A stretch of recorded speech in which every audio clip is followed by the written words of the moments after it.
What's up, y'all? It's your boy Breaking Bad Boxing here, and I got a guest. I got my boy Big Sam MMA here from Twitter. My man is a purple belt in jiu-jitsu, so he actually knows what he's talking about. Lifelong MMA fan, and he's a sharp bettor too as well.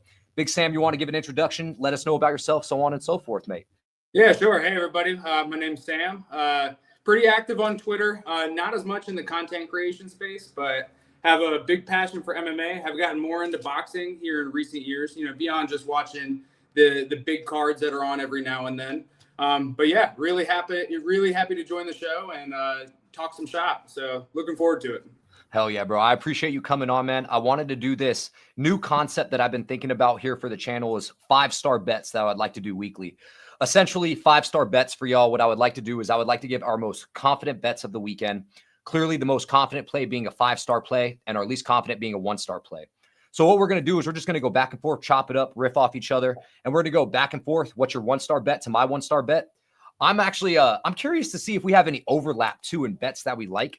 It's a great combat sports weekend, man, all across the board from boxing, MMA, bare knuckle boxing, LFA. You just have everything on board this weekend. It's going to be absolutely incredible. Super excited. We even have one championship for tomorrow. So with that being said, the Friday morning card that they do. Yeah. So dude, I love watching one championship. I'm going to be honest. I'm very casual when it comes to Muay Thai, when it comes to kickboxing, but I love watching and learning about these kind of things. Like watching Luke the Chef versus Nico Carrillo last Friday night was just an absolute war. Such a good fight, man. Such a good fight. And it's, I think a lot of Muay Thai purists will hate on Muay Thai with the small gloves like that, because there is there's not a lot of defensive tools you're able to use. And man, that fight was crazy though.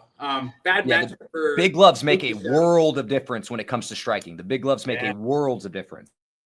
I think that fight in particular probably looks a little different if they're wearing the big gloves, because when Carrillo gets you on the back foot and he's wearing MMA gloves and he starts ripping combinations, that's a bad day for anybody. Especially since he likes to rip shots through the guard. So there's not the big 10 padded ounce gloves where he can't rip through that guard or rip underneath the guard. So it just makes all for the wild, man. So, but yeah, man, I'm excited to talk some bets. I have faith. This is going to be one of my most lucrative weekends just because the tape has been cracked. The numbers have been input. I'm just confident, man. I'm overly confident. And I feel like this 5-star rating kind of gives me a chance to go through my favorite bets of the weekend and give myself an idea of what I like best and what I like worse. So we're going to start off with you, Sam. What is your first bet of the weekend, your 1-star rating bet, your least confident bet that you'll be playing this weekend? Sure. So this is on the UFC Qatar, I believe is where it's at. So UFC Qatar card, and this is looking at Alex Perez versus Asu Almabayev. And bet that I have for that fight is Alex Perez money line, and that's going to be on BetMGM. I don't have the line pulled up on that right now. Believe it was around that plus 165 range. I actually saw it. I was just going to say it's actually at 165, 160 or 165 when I last saw it, actually, because I was scrolling through MGM. Yep. And, when it comes to that pick, when it comes to Alex Perez, if you're doing a star ranked bet, he's going to be your 1-star guy. He has all the tools in the world and has the tools, I think, to win this fight. But sometimes he can fold on himself. But in this matchup specifically, Asu Almabayev, I think, is going to be chasing the takedown. I think in the clinch, Alex Perez has a lot of tools to do damage like he was doing in the Tatsuro Taira fight in his last one. Uppercuts from the clinch, hooks in the clinch, and Taira was landing those knees. But, I think Perez is really going to be able to dictate the pace in this fight, defend the takedowns, and, in the fights that he loses, he's usually getting submitted. But it's not – he's not routinely getting his back taken and getting subbed with rear naked chokes. It's, a guillotine choke versus Figueiredo or an all-out brawl versus Pantoja. And these are two of the best guys ever in the flyweight division. I'd say probably number 2 and number 3 all time in that division behind Mighty Mouse. But, yeah, I think it's a pick-em fight the way that I line it. And, yeah, I think Alex Perez is the side. I think that's a great bet, man. I think Alex Perez looked really good in that first round against Taira before the injury, as we know. And we know Alex Perez, he only loses to the best guys. That's just a fact of the matter. Strength of schedule absolutely matters. I also think Asu doesn't have a lot of finishing upside. I don't think he has a lot of finishing upside. I don't think he's necessarily great with his ground and pound. I don't think he transitions to submissions very well. He has that little bit of a gamrot to his game, in my opinion. Not a lot of great control, but going and kind of coming back and forth. You know, a lot of takedowns, a lot of volume of takedowns, but I don't think he has great control or great submission. So I love that for a 1-star bet, man. Good plus money, plus 160 on a fight that you rate as pick'em and a 1-star bet. It's as beautiful. And you're going with an older cat as your 1-star bet, which I love too. My boy Kiza, my guy Luke Riley, finally fighting in the UFC. Yeah, I think it's tough to trust these Cage Warrior guys, but I think he's getting set up with a squash match. So I agree. So you think so on that one? Is that one of your 5? No, absolutely not. The line's not even worth it, in my opinion, too. All of my bets here are going to be pretty much value bets, I like to think. But my first 1-star bet is actually from UFC Qatar, and it's actually in the main event. Arman Sarukian by sub, plus 360 on FanDuel. So I think Arman Sarukian here has a clear path to victory in this case here. Take down Arman Sarukian, out-grapple him, use your strength advantage. And this is the big thing, is we haven't seen Arman get a single sub in the UFC. Realistically, he hasn't had a sub in almost 6 years, 7 years, something of that nature. But we've been seeing him do a lot of grappling against a lot of pretty decent grapplers. Patricky Pitbull, Benson Henderson. I forget the actual grappler that he grappled a few weeks, like about 7 or 8 months ago too as well. I think Arman has the pace and the pressure advantage in this case here. I think standing on the feet too, I think it's more of a 50-50 fight than it is leaning towards Dan Hooker. I don't think Dan Hooker's striking is all as polished as everyone seems. I think in the clinch, I think Arman Sarukian is going to hurt him and damage him. And I eventually see Arman Sarukian getting some powerful mat returns, eventually working to a top position, maybe advancing to half mount. We saw the advances he did against Matt Favola years ago, right? I see this fight playing out very similarly. Him advancing position and eventually drowning Dan Hooker. And I think him getting a sub on Dan Hooker. Dan Hooker has lost 3 times via sub. Granted, it's been a while since he's lost via sub, besides the Islam Kimura, I believe it was. Granted, Islam's a beast. But Arman's strong as shit, good pace, good pressure. And I think his best path to victory in this case would be a submission. So for my 1-star bet, give me Arman Sarukian plus 360 submission FanDuel. What is your 2-star bet, mate? Well, do you care if I comment on that one really quick? Oh, no, please. Always, mate. Always. Jump. And just so you know, you can always jump in and let me know any of your thoughts. Cool. Yeah. So I think that's a great bet. You know, I have a similar one coming up in my number 3 spot on the same fight. But Arman Sarukian, I think he's doing a lot of the right things with his career right now. I think so many guys who come from a wrestling background, especially, he's not American, of course, but especially a lot of American wrestlers, they'll come in with a wrestling background and they're able to get takedowns, and maybe they're landing ground and pound, but the submission threat isn't always something that's there. And I think that's one of the biggest differences you see from guys from the Caucasus region. So when you're talking about Islam, Khabib, even when you're talking about other guys who are, you know, maybe not wrestle first fighters like a Shavkat, they all have a significant submission threat in all of their fights. And you can tell that Arman's really been working to, you know, make that a real weapon in his game. Great ground and pound as well, and I think you can use that to set it up. So that's a great pick. That's another thing I didn't even mention, is that he can use the ground and pound to actually open up submissions. And that's the one thing about Arman, is he does get ground and pound off. His elbows are nasty, man. From the ground position, from the clinch position. I just think Arman's the overall better fighter. If you want to be safe on it, Arman inside the distance is minus 135 right now on FanDuel. At minus 135, that could be a smash spot for you big bettors. Me personally, I really love the sub, and I'm going to play a unit on it. So, and then, yeah, man, I like your thoughts on it, man. I didn't even think about the ground and pound opening up the submission to even mention that. Yeah, and you know, we'll get to it, but that was my number 3 pick, was actually on FanDuel minus 135, Arman inside the distance, just because I think that he's going to put a real pace on Dan Hooker, and I think that pace is going to open up opportunities maybe for a sub, but I could see Dan Hooker covering up and then the ref stopping that fight. 100%. And I can see Dan Hooker getting damaged in the clinch too. That's one thing. I think Arman has a huge advantage when they clinch up and they get in the inside pocket style of fighting. So what's your 2nd-star bet of the day?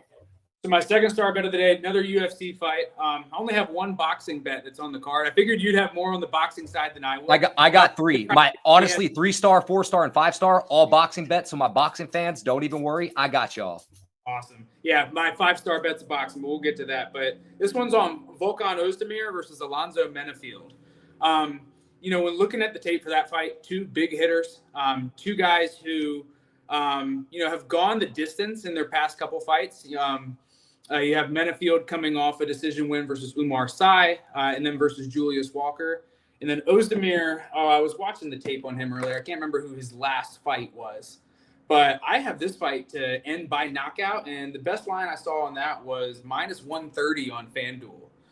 I think when you look at a lot of both of their past fights, so when guys go against Ozdemir, so you're looking Nikita Krylov, somebody who's wrestling him relentlessly, trying to get him to the ground. That's a back and forth fight in round one where both of them are starting hot.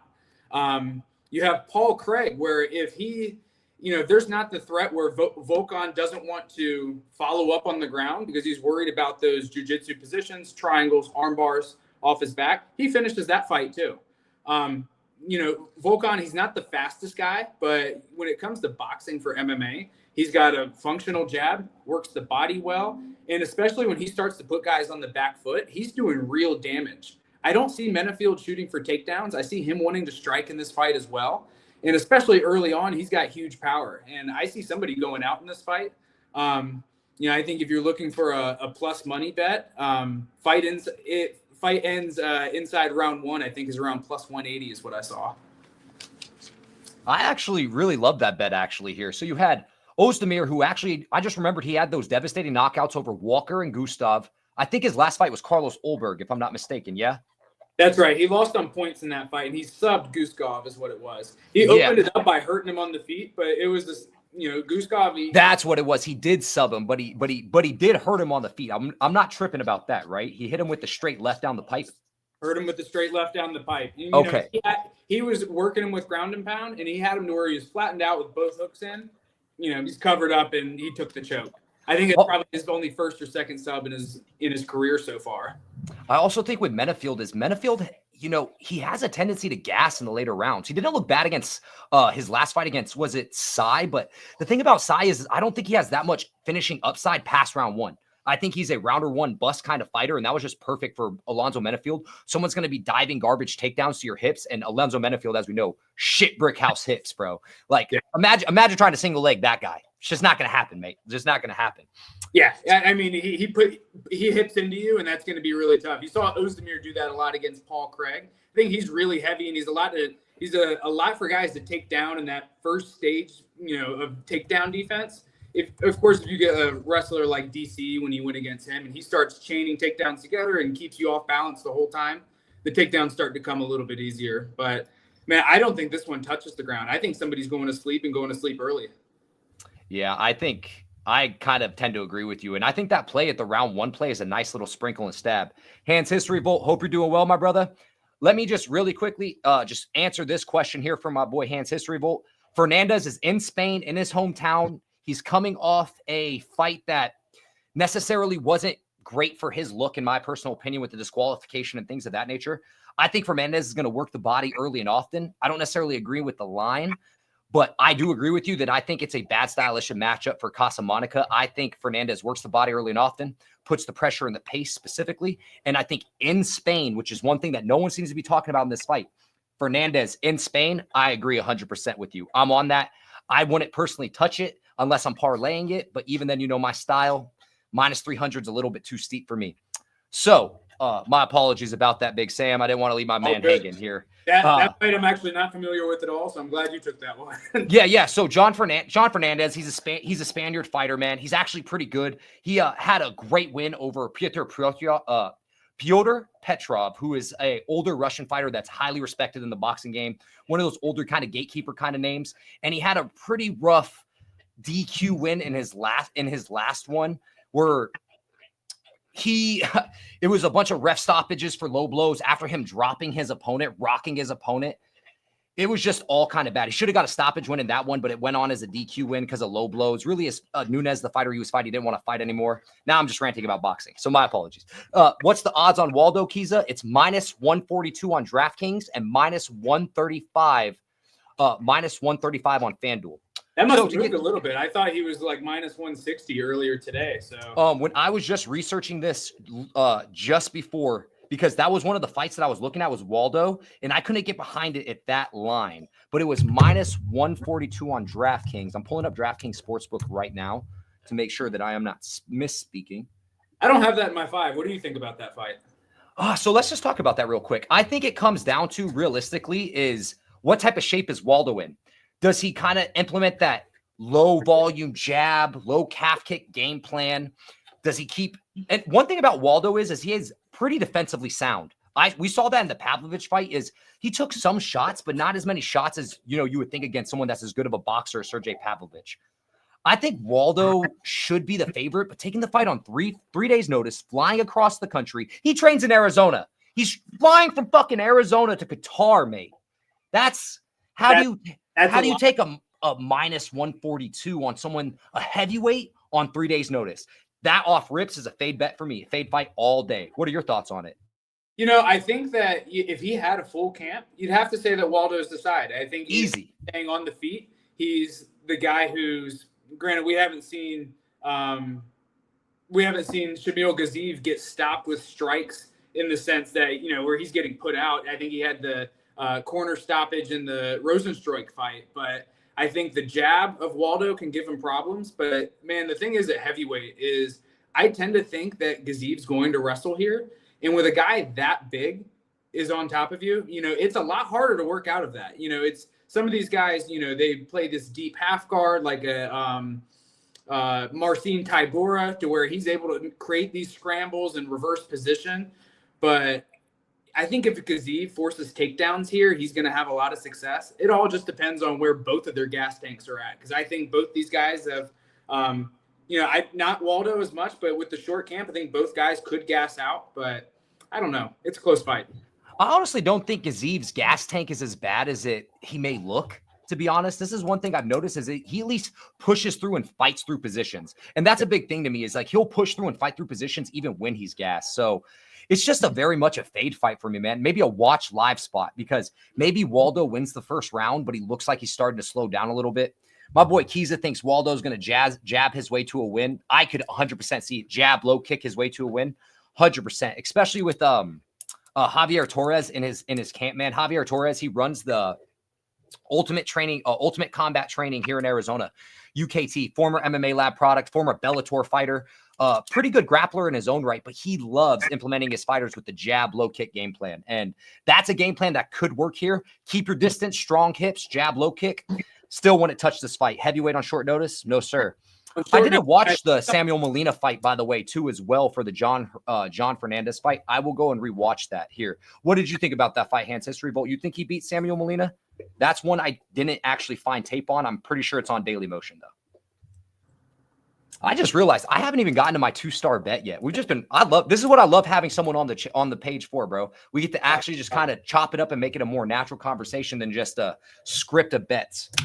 And I will say, last point on that, the Gaziev versus Acosta fight, something we haven't mentioned yet, is when it comes to scorecards, and when it's in this part of the world, you always get some funny scorecards. Carlos Leal is the biggest example anyone on planet Earth will name. Carlos Leal, like, come on, champ. Oh, Fakhratinov versus him. I mean, that one didn't even make sense. Like, you watch that fight, that's a pretty clear 29-28. Not even really that close. I had over 4. Oh, so I had 2 units pre on Leal and I had 2 units live on Leal. When I say I was pissed, like I'm telling you, there's just some things that just irk you the wrong way. And when a clear robbery happens, that's the worst in MMA, man. It's the worst in boxing too, because it happens in boxing all the time. Yeah. And I scored Spivak beating Acosta in his last fight. I thought that was 29-28 his direction. So I don't know. Maybe he's due for being on the wrong end of one of those decisions, but we'll see. That's a tough fight to call. Waldo has like one of those very weird resumes, right? Like you look at it, beating a bunch of old dudes, beating a bunch of slow plotters, beat a bunch of dudes in the UFC that were going to get cut the next fight, but he beat them. So it's like, yeah, he's 6-1 or 7-1 in the UFC, but realistically, outside of the Ante Deja fight, which I've never even been that high on Ante, especially from his PFL days. How weird. That's another one where the refereeing on that doesn't really make sense because, he got poked in the eye, but then you essentially let Dillia stop the fight with strikes. And then you break it up and say that there was an eye poke. I didn't really understand that. That should have been a stoppage, I thought. We've had way too much of that lately. Way too much of that lately. Look at, was it Jake Matthews, Neil Magny? You have this. What fight was it not long ago where it was just last week, I think it was, where Ravola versus Kyle Nelson is probably the fight that we're thinking of. Yeah, because he's getting hammer fisted and round one. Yeah. Oh, and I was on Nelson to win by knockout in round 1 in that fight. And you watch it, they don't even sound the horn because he stopped it with 3 seconds to go. And then he's like, "Oh yeah, I think it was Miragliotta." He's like, "Yeah, I thought I heard the horn, so I just stopped the fight." It's like, "What do you mean you thought you heard the horn? You're in the apex, I'm pretty sure. There's like hardly anybody there." It's literal malpractice. It is literal malpractice. So, all right. So now let's wrap on to, I just realized, let's back to round 2. So 2-star bet. I want you to know your thoughts on this bet too, because it's my last MMA bet of the day. My 2-star bet, Jack Hermanson money line plus 210 ESPN bet, and a sneaky little stab. I know I'm kind of cheating here. FanDuel has Jack Hermanson 1 takedown at plus 130. I love this play for a few different reasons. Jack Hermanson is willing to poke and move on the back foot. He's going to be the naturally bigger guy coming down from 185. He looks shredded as shit. Jack Hermanson's never, ever had cardio issues, and him having to drop down to the weight, I think is going to be great for his cardio and not a deterrent for his cardio. He's going to be able to take the shots from a smaller dude. And Orobai is someone that's, and this could have been because of his shitty weight cuts, has always slowed down in the back end of the fights. Always slows down in the back end of the fights. Orobai himself takes damage. We've seen Jack Hermanson get, I mean, look at the Dolidze fight. Looked really good against Dolidze before he got taken down. Jared Cannonier, he won round 1 against Jared Cannonier, taking down the beast himself. I know this is years ago and ages ago, but these are just little things that I'm putting into consideration. I don't think Orobai's chain wrestling is all that great. I think Jack Hermanson's chain defensive wrestling is great. I think his scrambling positions, his willingness to use everything from unorthodox underhooks, butterfly sweeps. He literally uses the whole jiu-jitsu arsenal without trying to be Craig Jones and laying on his back. I love Hermanson's grappling, man. Like, I think it's pretty damn high level. And he'll even transition to leg locks, not only to attack, but like what he did to Kelvin Gastelum, but to also transitions and getting up. So me, I love Jack Hermanson at plus 210 money line, ESPN bet, and a sprinkle on Jack Hermanson 1 takedown when Orobai is gassed out round 3. Don't be surprised when he blast doubles that man and secures round 3 in a 1-1 fight. Love Jack Hermanson.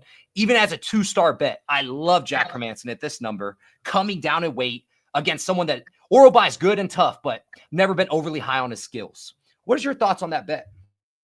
You know, I actually almost put that exact same fight, but I think I saw you tweet about it earlier. Yeah, I was talking about my boy Big Steve, because I was listening to him earlier, and he said this fight's dog or pass for him. And for me, I don't even think it's like dog. I don't think it's a quote unquote dog or pass. I love Jack here. Like, I literally love the spot. I love the number. I would play Jack all the way up to plus 140. That's kind of where I put this fight, is kind of how you have Perez and Asu, little bit more even money fight. I think Jack should barely be a dog here, man. And you're giving me plus 210. I mean, come on. You know, I think in a lot of ways, those are similar kinds of fights where, you know, besides the weight discrepancy, but I think the narrative for a lot of fans is that Perez is somebody who's taken a lot of damage. His body's not what it used to be, and he's on the way out. And I think that's what, you know, a lot of people are saying about Hermanson. You know, obviously he's coming off the really bad knockout loss versus RoboCop in his last fight. But, I mean, we're talking about 2 completely different sized humans here. RoboCop is an absolute monster to be at 185. Look who he gets finished by. He gets finished by fucking Jared Cannonier, the Killer Gorilla, who, by the way, heavyweight. I'm a diehard Killer Gorilla guy. Arizona boy. Love his story. Love his reverse weight cut. He's the fucking shit. Dude, he gets finished by real killers. And he could fight like he did against Chris Curtis in this fight and frustrate the shit out of Orobai and win this fight easily, in my opinion. Yeah, and I think Hermanson has such a great fight IQ. And this man, he's fighting heavy hitters. Joe Pyfer, Jared Cannonier, RoboCop. And granted, he's not winning all these fights. Thiago Santos back in the day. But these are all guys who are, you know, 205ers, heavyweight. Like, you know, I bet on Jared Cannonier against Jack Hermanson, you know, five or so years ago at this point, maybe more. But, man, if he makes the weight okay, if it's, you know, it depends where his chin is at maybe, but I think that he's going to be able to stay on the outside, control the fight with his jab. Orobai hasn't really been tested at this level versus another big guy who can really grapple and do it for 3 rounds.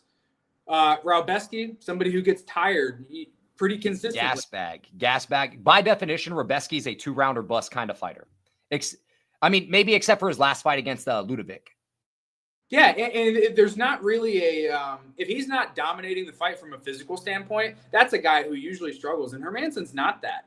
A lot of his fights at higher weight classes, Shabazian even, he's going against these guys who have such a physical advantage against him or such better athletes, faster, but he's got such a good fight IQ, fights his fight, and then later, rounds 3, rounds 2 and 3 is really when he starts to get his game plan over. He fought to a split decision. Granted, it should have been unanimous against Sean Strickland as well. So I think Orolbai hasn't been tested in the same kind of way. Maybe he comes in as the fresher guy. I think he's 10 years younger, 27 versus 37. But at plus 200, I completely get the shot on Jack Hermansson there. 100%, bro. Hey, Luis, I appreciate that.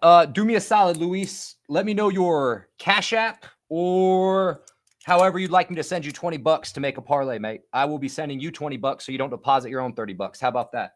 You take my picks, take whatever picks of mine that you like. I'll send you $20 to make your own parlay. If you want to hit me up on Twitter, if you want to send me that information privately, or you can comment your Cash App below and I will be sending that to you. No bullshit, brother. Don't deposit your own money. Let me send you $20. Take 3 of these picks, parlay them, even though I don't love parlays. Work your betting however you want, mate. I got you, brother. Mar the Prince, my guy. We're actually going to be getting into the boxing portion now, Mar. Hope you're doing well, bro. So I know that you said your 3-star bet already is Arman Tsarukyan inside the distance, but I want to give you a moment to explain why you like that a little bit more in depth if you would like to. I know we already talked about the fight more, but I want to give you your point on taking the 3-star bet. And Mar, I'll be getting into boxing right when he's done explaining this MMA bet. Salute, brother. Sure. So I think, when you look at the long and short of it, I think that Arman Tsarukyan, I think he's a top 3 lightweight on planet Earth right now. When you look at a lot of the wins that he's had, we've seen him have to fight back from getting rocked early by Joaquim Silva. We've really seen him start to develop his game. The brutal knockout versus Beneil Dariush. I think that he's somebody who's done a lot of the right things outside of the fight gym, doing grappling competitions and getting extra work there, really adding to his submission arsenal, like we talked about earlier, where once he gets on top, he has a wicked arm triangle that he put Benson Henderson to sleep with. And that's not an easy guy to tap on the ground. He squeezed the shit out of Patricky Pitbull's neck too. Like arm triangle there too. Is that right? I thought it was wasn't it the RMC? I think he rear naked Patricky. I may be mixing up his grappling matches, but I think he rear naked Patricky, bro. Squeezed, like, it was legitimately like the most vicious squeeze ever. And it was after some time of grappling. It wasn't a fresh grappling match.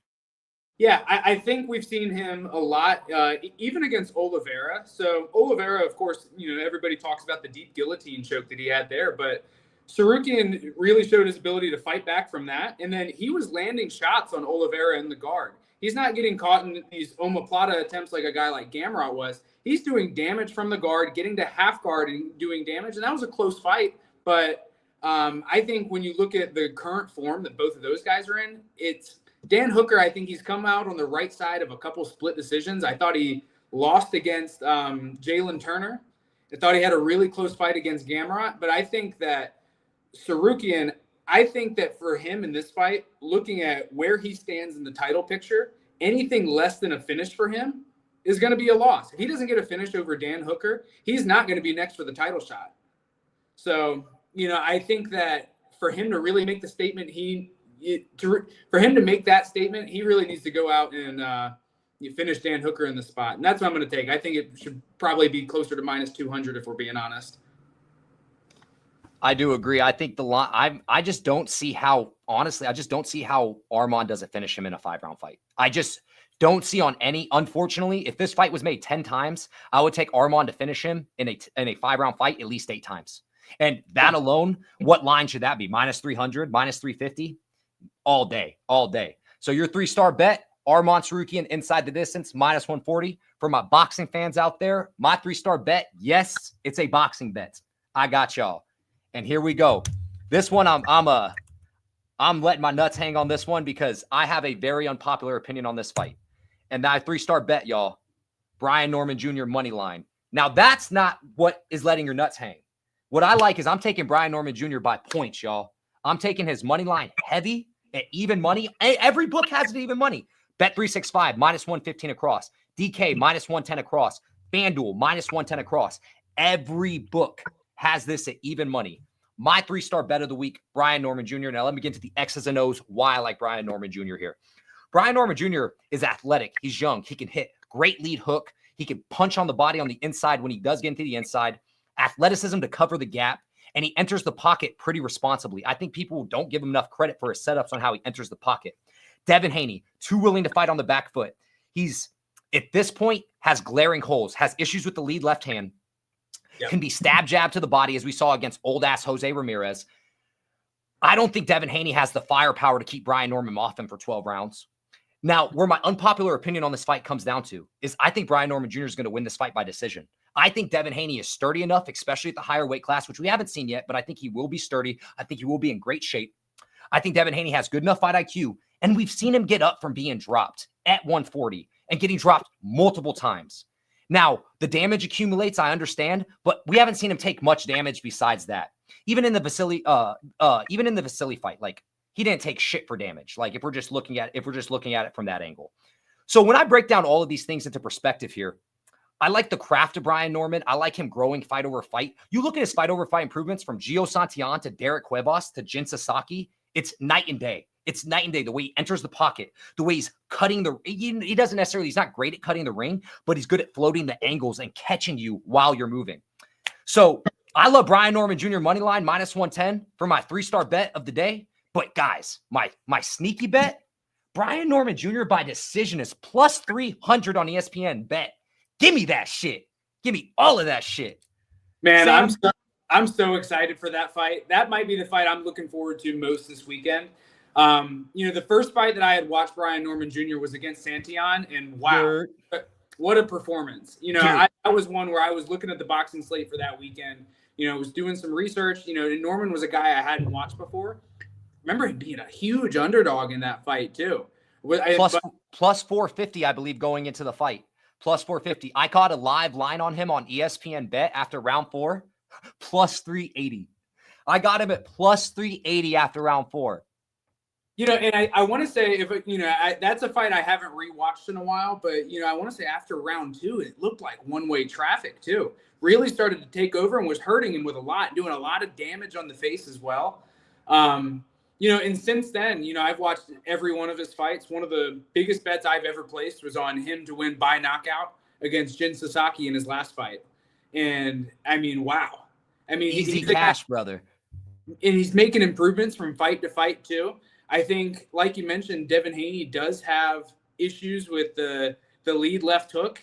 And Norman Jr. isn't just a guy who's setting this up and just throwing wild punches. If you look at the left hook that he landed against Cuevas, I mean, that was sneaky. He fights inside, I think, a lot better than Devin Haney. I don't think Devin Haney has much of an inside game at all. He's going to use his footwork. And, when I saw this fight got announced, I assumed that Devin Haney was going to be a big favorite.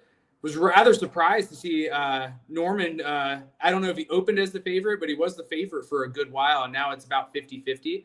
I really hope to see Norman win because it's been pretty cool to follow his career. But I don't know if, everybody's talking about, Norman hasn't fought anybody. But when you look at who Devin's fought, he hasn't fought this kind of opponent. This is a dangerous fight for him.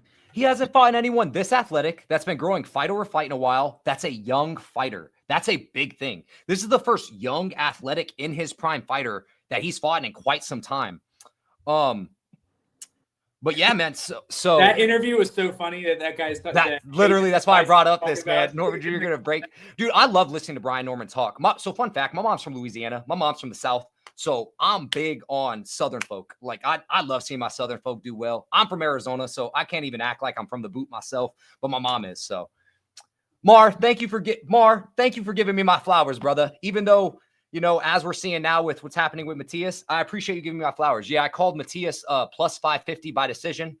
That was actually funny enough. That was the bet that made me realize I need to start doing YouTube breakdowns because I was like, man, this is like, I don't know. I just felt like it was don't want to say clear, but it felt like the path to victory for Matias in that fight against Backfoot Puello was no doubt going to be a decision. So that's actually the call that made me start this YouTube channel. So shout out to you, Mar. I appreciate you, brother.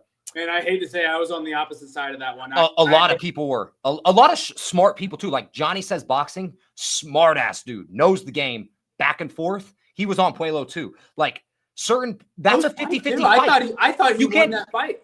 100%. That's the one thing. He closed as a big favorite on the live line, too, after round 12. That was a great fight, though.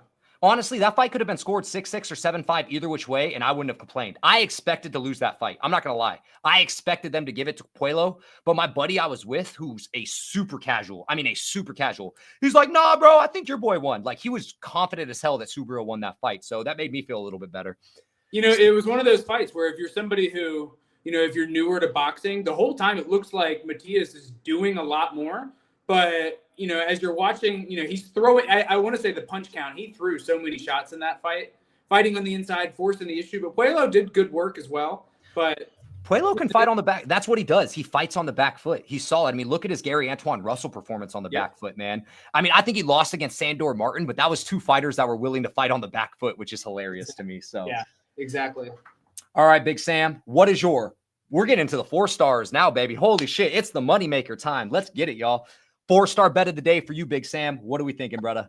So I think a lot of people are probably on the opposite side of this one. I don't know where the community sits on this, but I'm on Begzat Almakhan money line versus Alexander Topuria. I may be saying his first name wrong, but I just want you to know we're on the same. I just want you to know I love that pick. Sorry for cutting you off. Oh, I'm so glad you said this one.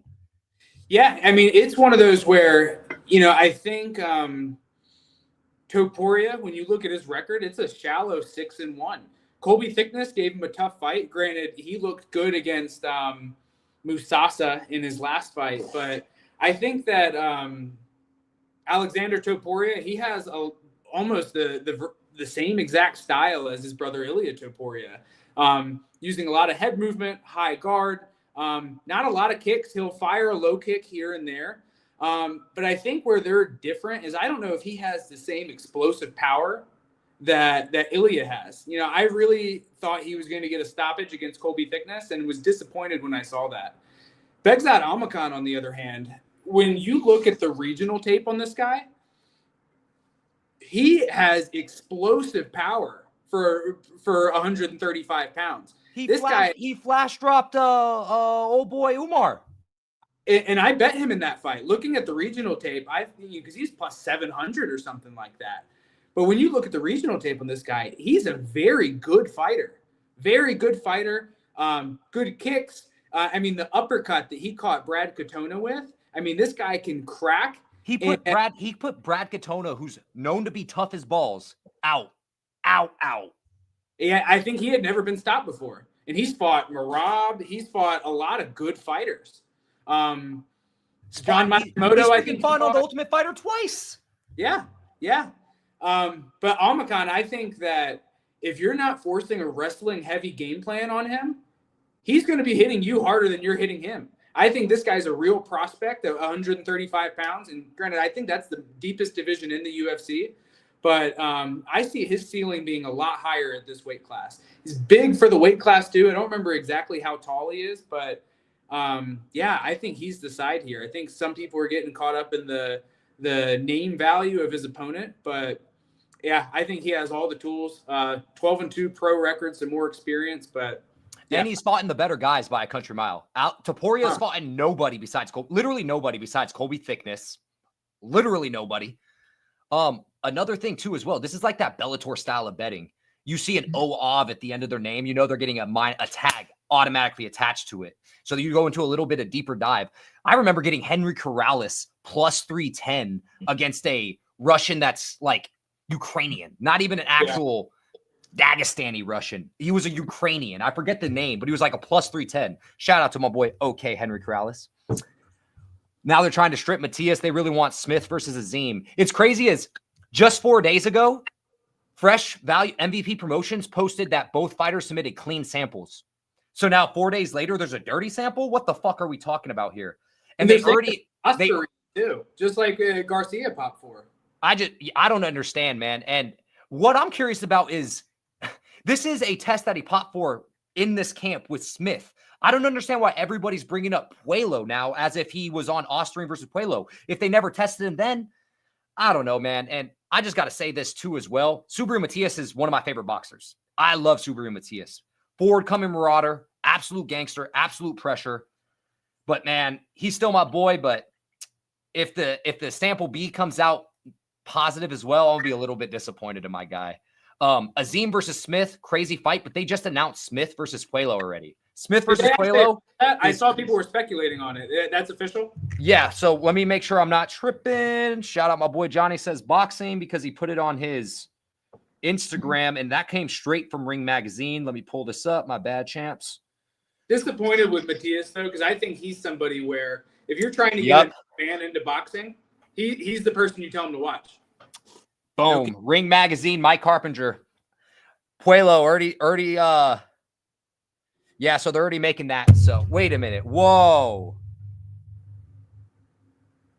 Okay, never mind. I was just making sure that it didn't say they tested for the Puelo fight. So yeah, man. So I really like your 4-star bet. I think it's a great 4-star bet, man. And I think it's a high confidence play. He tested clean for all his fights. I've heard Austrian can be absorbed through the skin. There's a lot of PEDs out there. Well, there's a lot of PEDs and chemical balances that can be absorbed through everything from sweat through the skin, can be absorbed from literally, bro, touching the wrong toilet paper. It's insane. It's like, because PEDs, they absorb into your bloodstream very similar to something like LSD does. You guys need to check out the Champ Theory HQ, my boy Adam the Analyst on Twitter. He has one of the best breakdowns on PEDs and Austrian I've ever seen. So please check out Adam the Analyst on Twitter, y'all. Go do some of his pinned tweets. He has an incredible breakdown in PEDs and boxing. That's sharp dude, man. One of the sharpest dudes, like not in terms of betting, but just a smart guy. So, I think Austrian, because I have some experience powerlifting for a little bit where PEDs, that's a sport where they really do run rampant. But Austrian is one of those things. It's a SARM. It's a, the ARM, I think, is androgen receptor molecule. Isn't it supposed to like cut down on your, what's it called? What's the opposite of testosterone, but make you not grow tits, estrogen. Right? Estrogen, yeah. Like it's to make you not grow tits. Am I mistaken? As far as specifically what it does, I'm not sure. But with Austrian, different from, if a guy's on testosterone or something like that. One, it's something that's usually taken orally, and it's something that is it's something that's sold in supplement shops a lot of times. So at your local nutrition store, a lot of those places, it might be state specific, but it might be a supplement that's marketed as something that's this muscle gaining pill, but it has something like Austrian in it. Because I don't know. So something similar like what happened with Sean O'Malley not long ago, like where he took Austrian too. Yeah, I think that's he took a vitamin. So again, this kind of comes down to being a local boy in Arizona. I've talked to a few of his actual boys from Red Hawk Academy, and they all swear to the T. He literally took a supplement, like a vitamin supplement from a GNC or something like that, and it contained what was the B sampled, and that's why he got cleared of it after multiple years. Yeah, so I think that's why a lot of guys get caught for it, because realistically, if you're trying to cheat, there's probably something better that you could take. But it's something that if supplements are contaminated or you're taking a supplement that's not regulated or cleared through the drug testing program, that it's usually going to be something like that. Either way, man, I mean, I really would like to see Matias come back with a negative B sample so everyone could clear my boy's name, because Subriel is going to have one last great performance on him. And then after that, it will be the twilight of his career, unfortunately. We will see him devastatingly get knocked out by somebody due to his style, due to the damage he takes. I just want to see one last great performance from my boy, and I don't want it to be tainted under PD allegations, just because that's still my boy. I love me some Subriel Matias. All right, my boxing fans, my 4-star bet of the day is a boxing bet. Let me type it out for y'all. But for my 4-star bet, I love me some Francisco Verón to knock out Romain Villa at plus 150 ESPN bet. Now, y'all, let me break down exactly why I like this play. And I understand Romain Villa, he's going to be coming up in weight class. He not great to get knocked out by Boots and then Salas back-to-back, especially Salas, who's not overly a huge puncher. Villa doesn't have feet. I think he is so susceptible to taking shots to the body. And yes, Verón does slow down as the fight goes on. But Verone is going to have the natural size advantage in this case, the natural pop advantage. And guys, Villa looked horrible on the scale. His chin is cracked. His feet are washed. And he isn't willing to engage in firefights. He doesn't catch and shoot anymore. He doesn't try to reactively play defense anymore. He tries to get into firefights. So for my 4-star bet of the day, we have Francisco Verone by KO, TKO, plus 150 on ESPN bet, y'all. Love that play. My 4-star bet of the day, and I absolutely love that play. I personally know Romain, brother. Oh, wait a minute. We have some insider info. We got some insider info. Shout out Luis. I personally know Romain, brother. I did not see him in good spirits.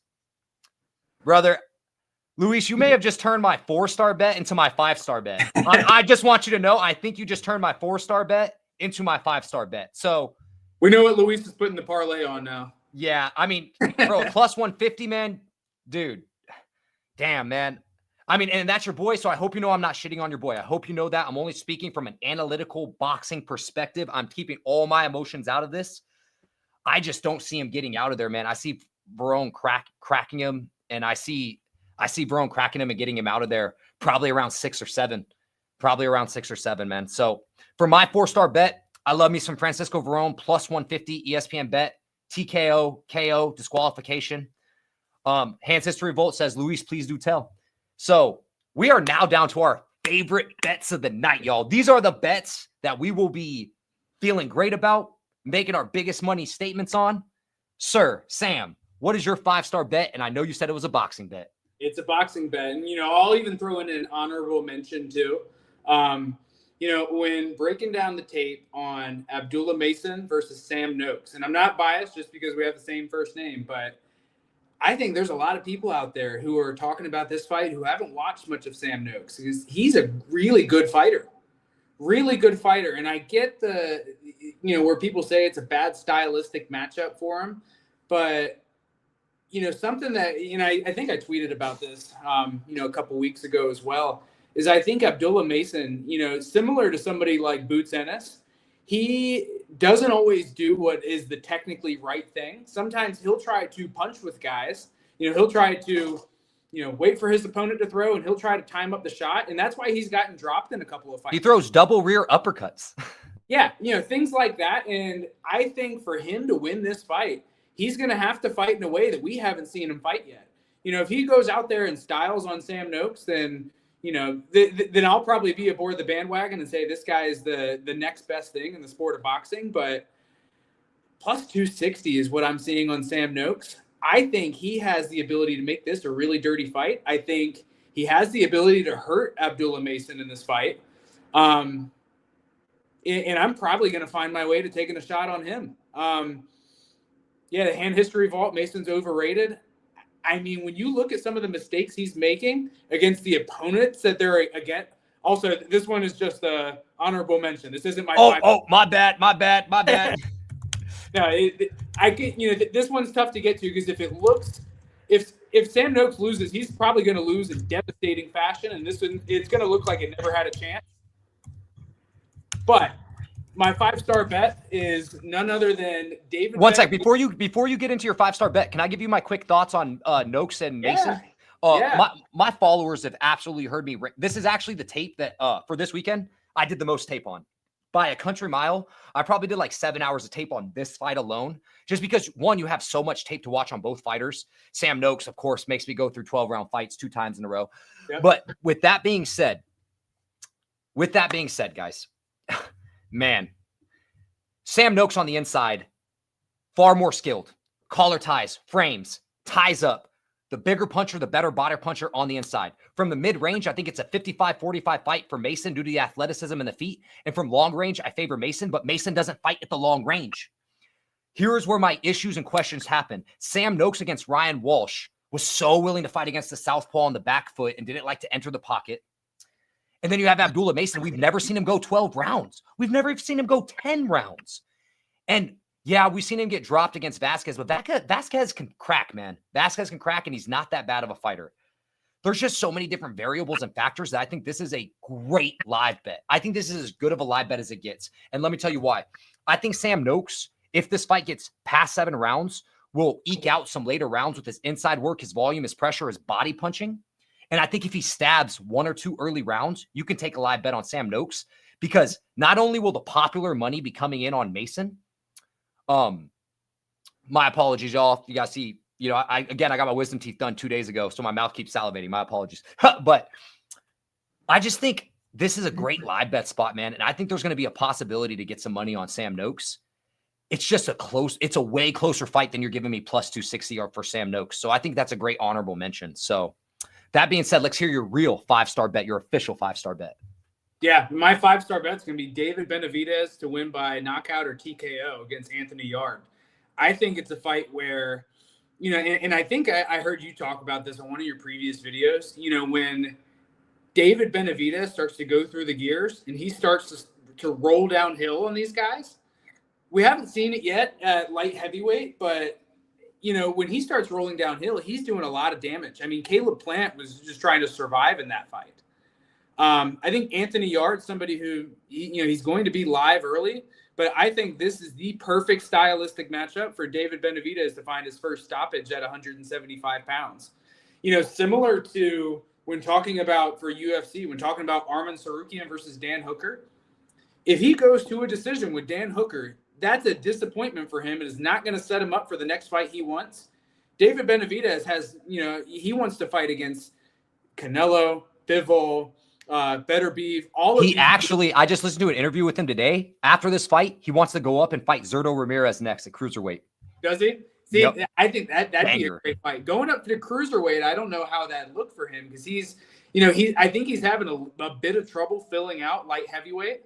He's not the biggest, most put together guy like, somebody like Better Beef, but I think if he's not getting a stoppage in this fight, there needs to be a real conversation about, where he's at light heavyweight, amongst the best fighters. Because I think this is a tailor-made matchup for him, and I think he's going to go out and impress. I'm really high on David Benavidez. I thought that David Morrell was a tough matchup for him, but figured he'd pull away late down the stretch. But yeah, I think he's due for a knockout here, and I see it happening. Minus 155, I think, is what was on DraftKings for it. I saw it on FanDuel at minus 140. Best line is on FanDuel at minus 140. It could have been, it was actually minus 145. I'm off by a $5, but still it's in the minus 140s. But it's funny is I was wondering when we would have some overlap, and it's finally happened. The overlap has finally happened, because my 5-star bet, a parlay, plus 137 DraftKings, Bam and Benavidez, knockouts and stoppages. You've hit the nail on the head with Benavidez. The minute he starts going through the gears, the minute that Yarde starts to wilt, that's going to be a downhill ball of fire. I like them both to kind of get it done 7 through 12, even though I think Puma has a possibility of getting stopped early. I think Bam Rodriguez, if him and Puma were to fight 100 times, this is not an exaggeration. I know people are high on Puma. Styles make fights, guys. If Puma and Bam were to fight 100 times, Bam stops him 90 of 100 times. I really believe that. I really do. Puma enters irresponsibly. He trades hooks. He plants his feet. He dips over his center line where Bam Rodriguez will shift angles and uppercut you from hell. He's susceptible to the body. And he is Argentinian, which means he is tough as nails. He has an adamantium skull. As we know, those Argentinians are made differently. I don't know what is in the water over there, but they're all tough as bones. But Bam is next level. Bam is a top 5 pound-for-pound guy right now. I think Bam stops Junto Nakatani if he were to fight Junto. If Taraji wins this super fight against Wilbaldo, he's going to stop Taraji. I think he stops Taraji as well. Junto, I think it's a tougher fight, but yeah, definitely Taraji. I have the unpopular opinion that if Bam were to move up and fight Junto at 118 right now, that he would stop Junto. I really believe that. Bam is right now, outside of maybe Terrence Crawford, the most complete fighter you have on planet Earth. You have on planet Earth, man. Angles, switches stances, punches with both hands, can move, can defensively move, can fight behind multiple guards, catching and shooting, a shell, a high guard. Bam Rodriguez by stoppage, man, is in my opinion, is a free of a play on any parlay as you can put. Legitimately as free of a play on any parlay as you can put. And you already broke down Benavidez Yarde. I don't need to hammer that anymore home.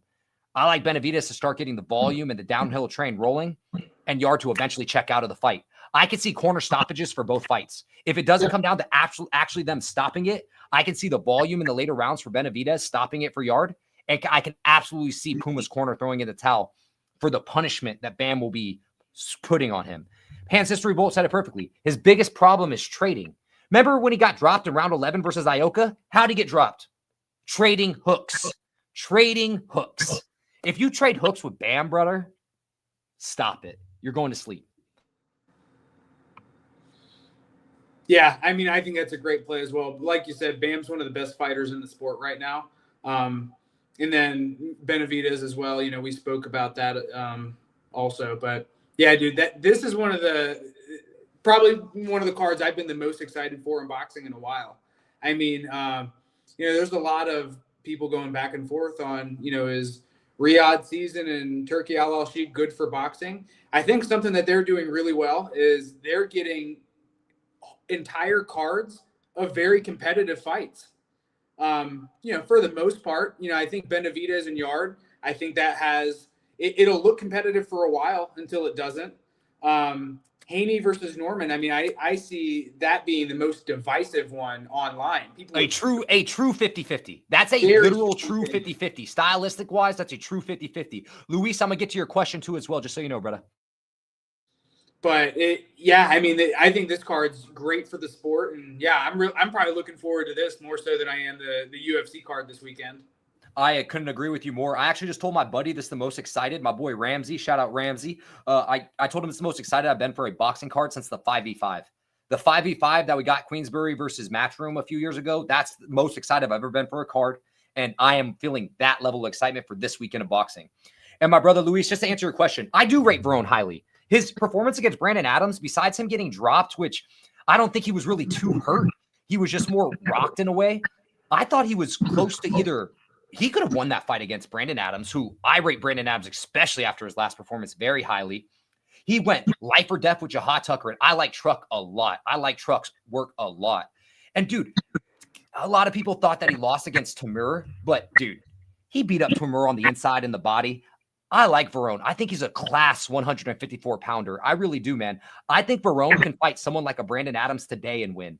I think he can fight any top 10 guy right now at 154 pounds.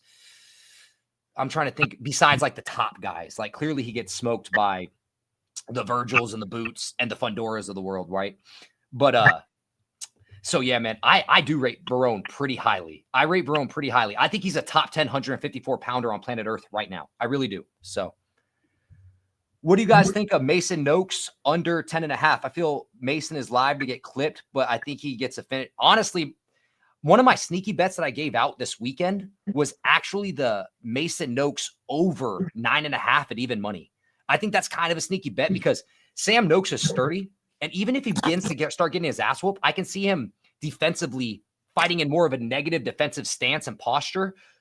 So I'm going to be honest with you, man. I actually like the over in this fight. I like this fight to go the distance. See, the two closest fights to me on this card, in my opinion, are Noakes Mason and Devin Haney Norman.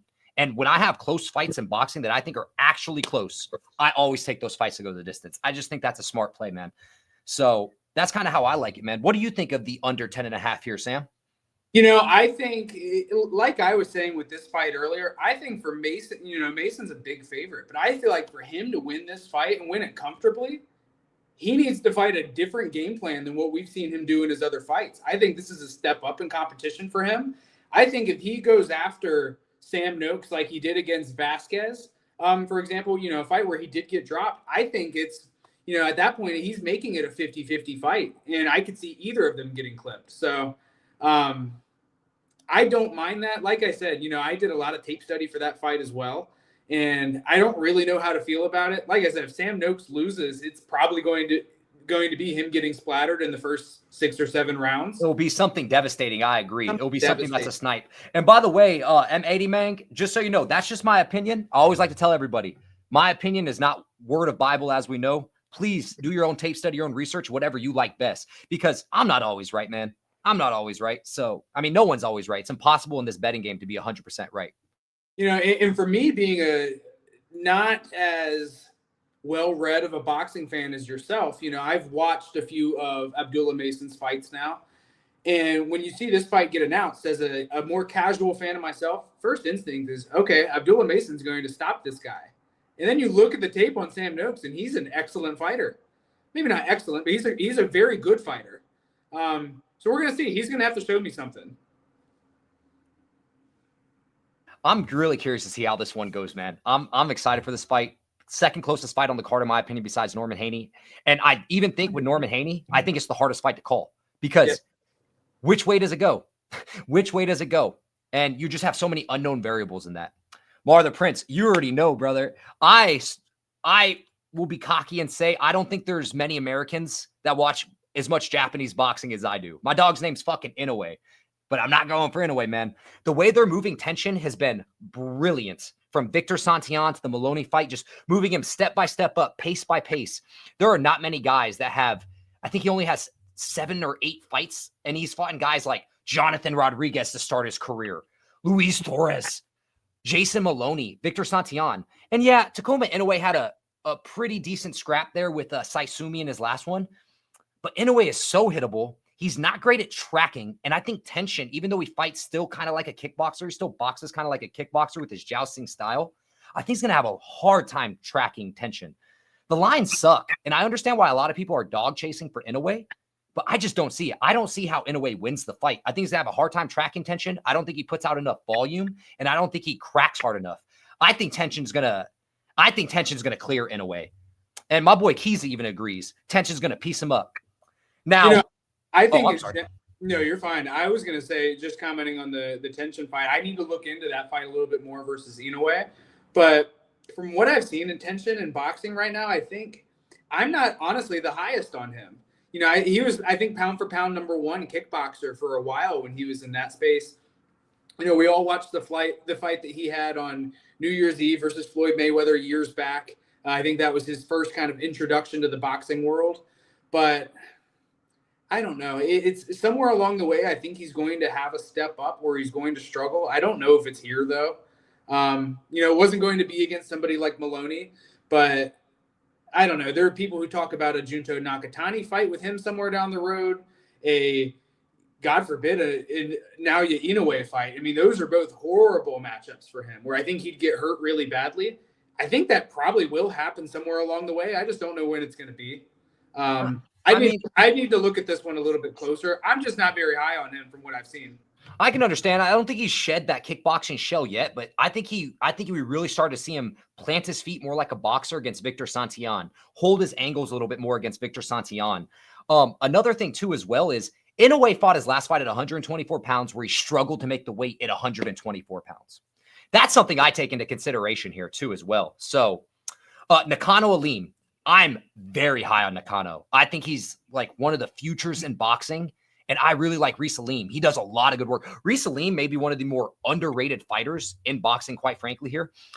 Reese Aleem in his last performance here, if you guys don't remember, against Rudy Garcia, he looked incredible. Movement, angles, fighting on the back foot. I loved him against Sam Goodman, and Sam Goodman's a damn good boxer. But Nakano's good, man. There's a reason his line has gone from -125 to -260 in 2 days. Nakano's going to put out the volume. He's going to have the better angles. He's going to have the better body punching. And you guys know how huge I am on body punching. I think Nakano gets it done. And I think he may be the first guy to stop Aleem. I think he is going to be the first guy to stop Aleem. And Cuadras, how the fuck am I not going to take OG Carlos Cuadras at +400? Straight up. I have to be honest with you, Mar. I haven't cracked a lot of tape on Savoy as of late. I remember his last fight. Who did he fight in his last one? I'm having a mind block. When you watch so many fighters that you mix them up, I will crack some more tape on that one tonight. But I'm confident that tension gets it done against Inoue. I'm confident that Nakano gets it done. I think Nakano's going to stop Aleem. When they drop those props, I'm going to take him by knockout. And come on, dude. Cuadras, the OG, stepping up Savoy, who's had 2 fights? Has he had 2 fights or something like that?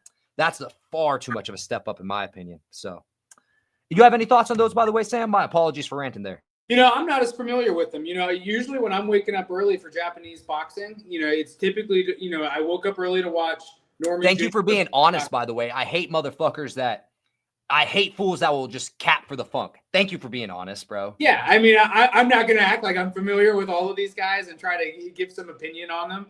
You know, a lot of the fights, there are fights where if I'm not familiar with some of the fighters, I'll look them up and see if there's maybe an angle. But yeah, you know, I'll probably wake up to watch Tension because that's one that I'm interested in. But typically, you know, I've woken up early to, you know, because it's usually when those cards are starting, I mean, Eastern time, it's 4 a.m. You know, usually the main event starting around 7 a.m. and I'm getting ready for work. I'm waking up for 1:30 and 2 a.m. No bullshit to watch these fights. It's absolutely insane. I walk my dog Matt early. He's like, hell yeah. But hey, Luis, by the way, I mean, not that I'm the final keeper or say or anything. I love that parlay. Norman moneyline, Benavidez and Bam not to go the distance. I love that parlay. Even 30 on plus 260, you're getting almost a $90 return there. That's a banger parlay. I love that, Luis. Tyken moving to boy fast. He only has 2 fights, but being matched up with a tough vet Quadras. Mar, you already know, bro. Like, Quadras has fought everybody. He fights with a high volume and pace. He has a damn good chin, quite frankly. So boy has a lot of amateur fights. Amateur shells, brother. I always say this. I like seeing pro boxers shed their amateur shell. How many great amateurs have we seen come in and not be able to pace from the amateur background? It's just one of those things here. But this is the one fight on this weekend, the Saboy Quadras fight. That's a Saboy that I need to crack his 2 pro tapes because I'm trying to remember, who did he fight on the last one? Can anyone in the comments tell me who he fought in his last fight? Because I specifically remember his name. But Carlos Quadras, man, veteran, has fought in everybody. Fucking dog. I love that man, Carlos Quadras. Just tuning in. Taped Bam. Puma seems super durable. Hesitant for the KO at Big Chuck. Here's the big thing, Big Steve. Here's the big thing. Styles make fights, durable or not. Puma will trade with Bam at multiple points in this fight. He will enter the pocket irresponsibly, and Bam will break him down to the body. Yep. I understand the chalk, and it's tough to stay away from, but I got to play it, man. I just got to trust a don't overthink it spot. I really think it's a don't overthink it spot for a Benavidez knockout and a Bam knockout. I'm not going to overthink it. This stylistic matchup is literally perfect. It's not like Cafu, who will neutralize himself in a back corner, and it will take 9 rounds to stop Cafu, or 10 rounds. Puma's going to be there to hit. He's going to meet him in the middle, even if he is a tough Argentinian. That Tao will come in at some point, too, if he's too tough for his own good. I guarantee it. I'm telling you, if they fought 100 times, Bam stops him 90. Just going to leave it at that. Yeah, and when Bam works the body so well, too, and it doesn't matter how durable you are or how good your chin is. Once that starts to go, I mean, if you take a shot to the liver, or if you are getting consistently worked there over 12 rounds, that'll stop anybody. I don't care, bro. It breaks you down, takes the tires out. Again, I just can't get over the fact that Puma decided to trade hooks with Ioka in the 11th round.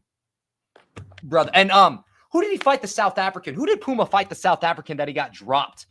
He had to come back from hell. Give me 1 second, y'all. I'm getting killed with the names today. I'm forgetting, but he fought some South African. He got dropped and he was behind on the scorecards, and he came back to win in like a 10th or 11th round TKO. You could find this fight on Daily Motion. When you guys see it, you know exactly who I'm talking about. Puma is durable. I agree, Big Steve. He is durable. But styles make fights, and we're talking about a top 5 pound for pound right now. Bam's him. Bam is fucking him. Mark my words, y'all. 3 years' time, Bam is pound for pound number 1. Pound for pound number 1. Doesn't matter the super fight he makes. He finishes Tarazi. He's going to unify against Wibaldo, Taraji winner.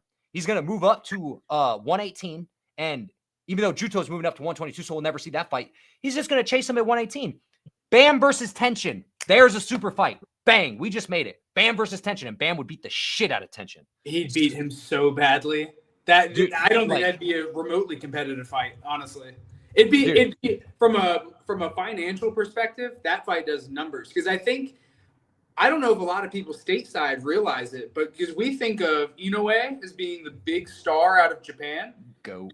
You're the goat, Mar. Thank you, brother. That's who the South African was, Anthony Koski. Sorry about that, Sam.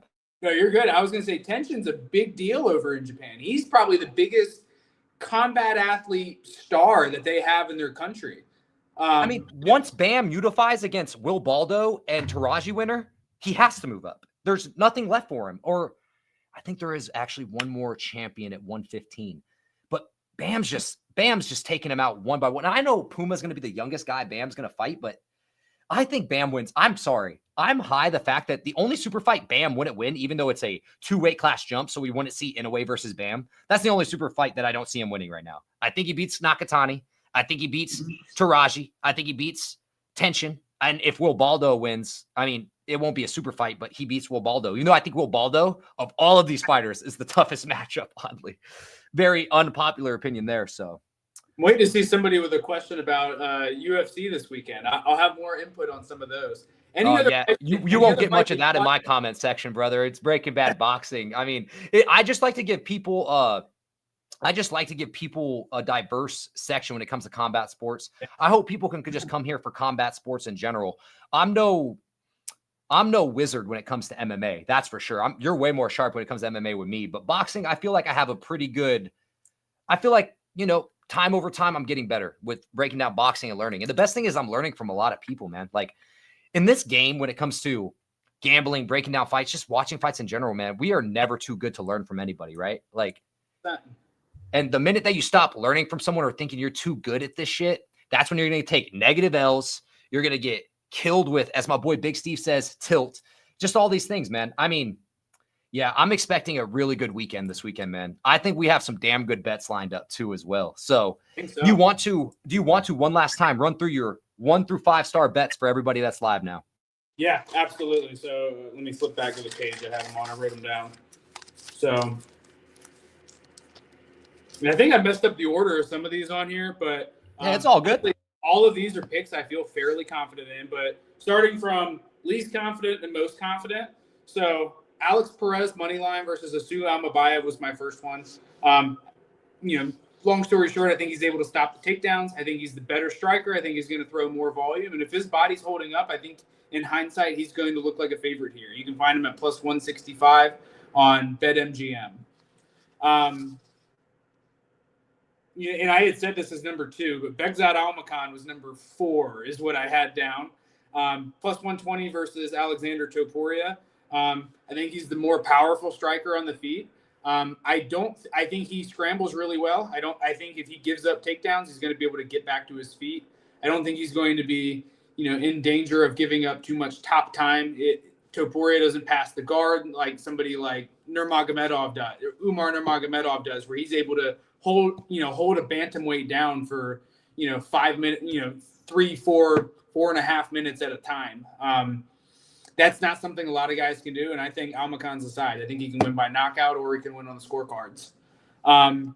Next, I had I totally messed up the order when we went through these. But next, I had Arman Sarukian inside the distance, minus 145 on DraftKings is what I saw. I think he's Love that one, bro. Love it.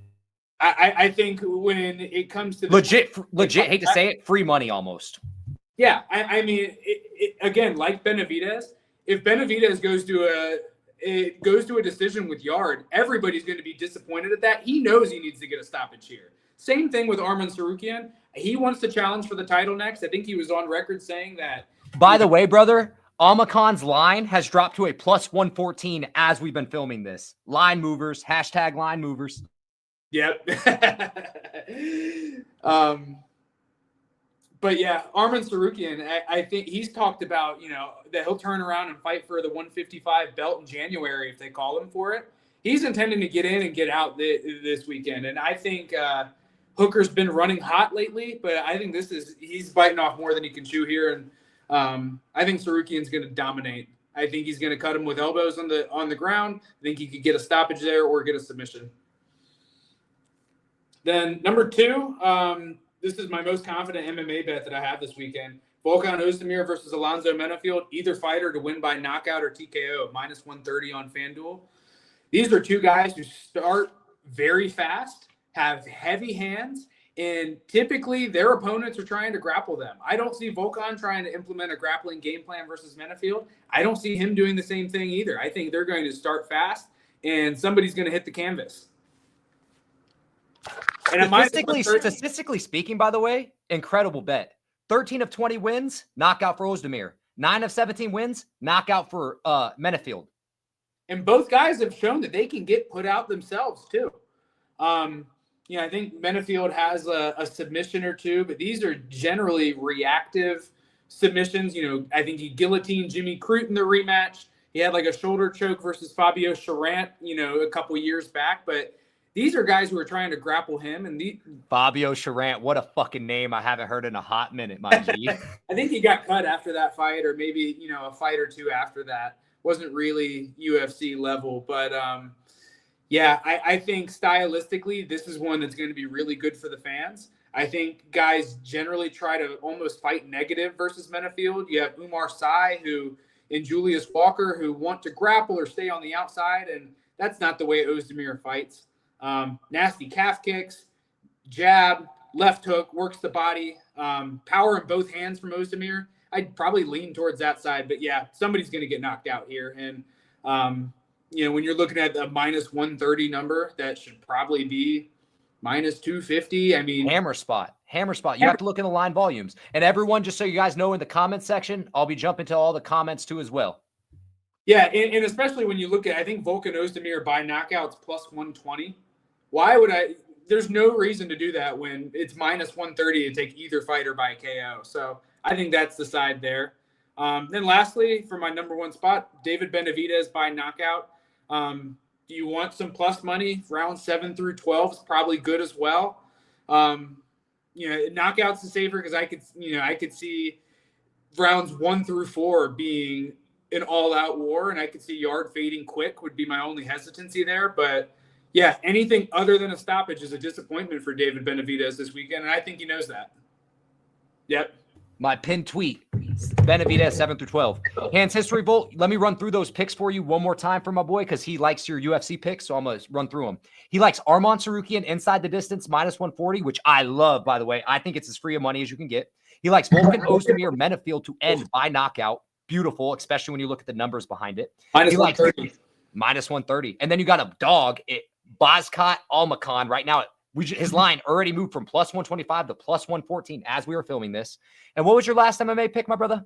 It was my least confident, and it's really only because you don't know what kind of form he's in, is Alex Perez. Tatsuro Almabayev. He has great takedown defense.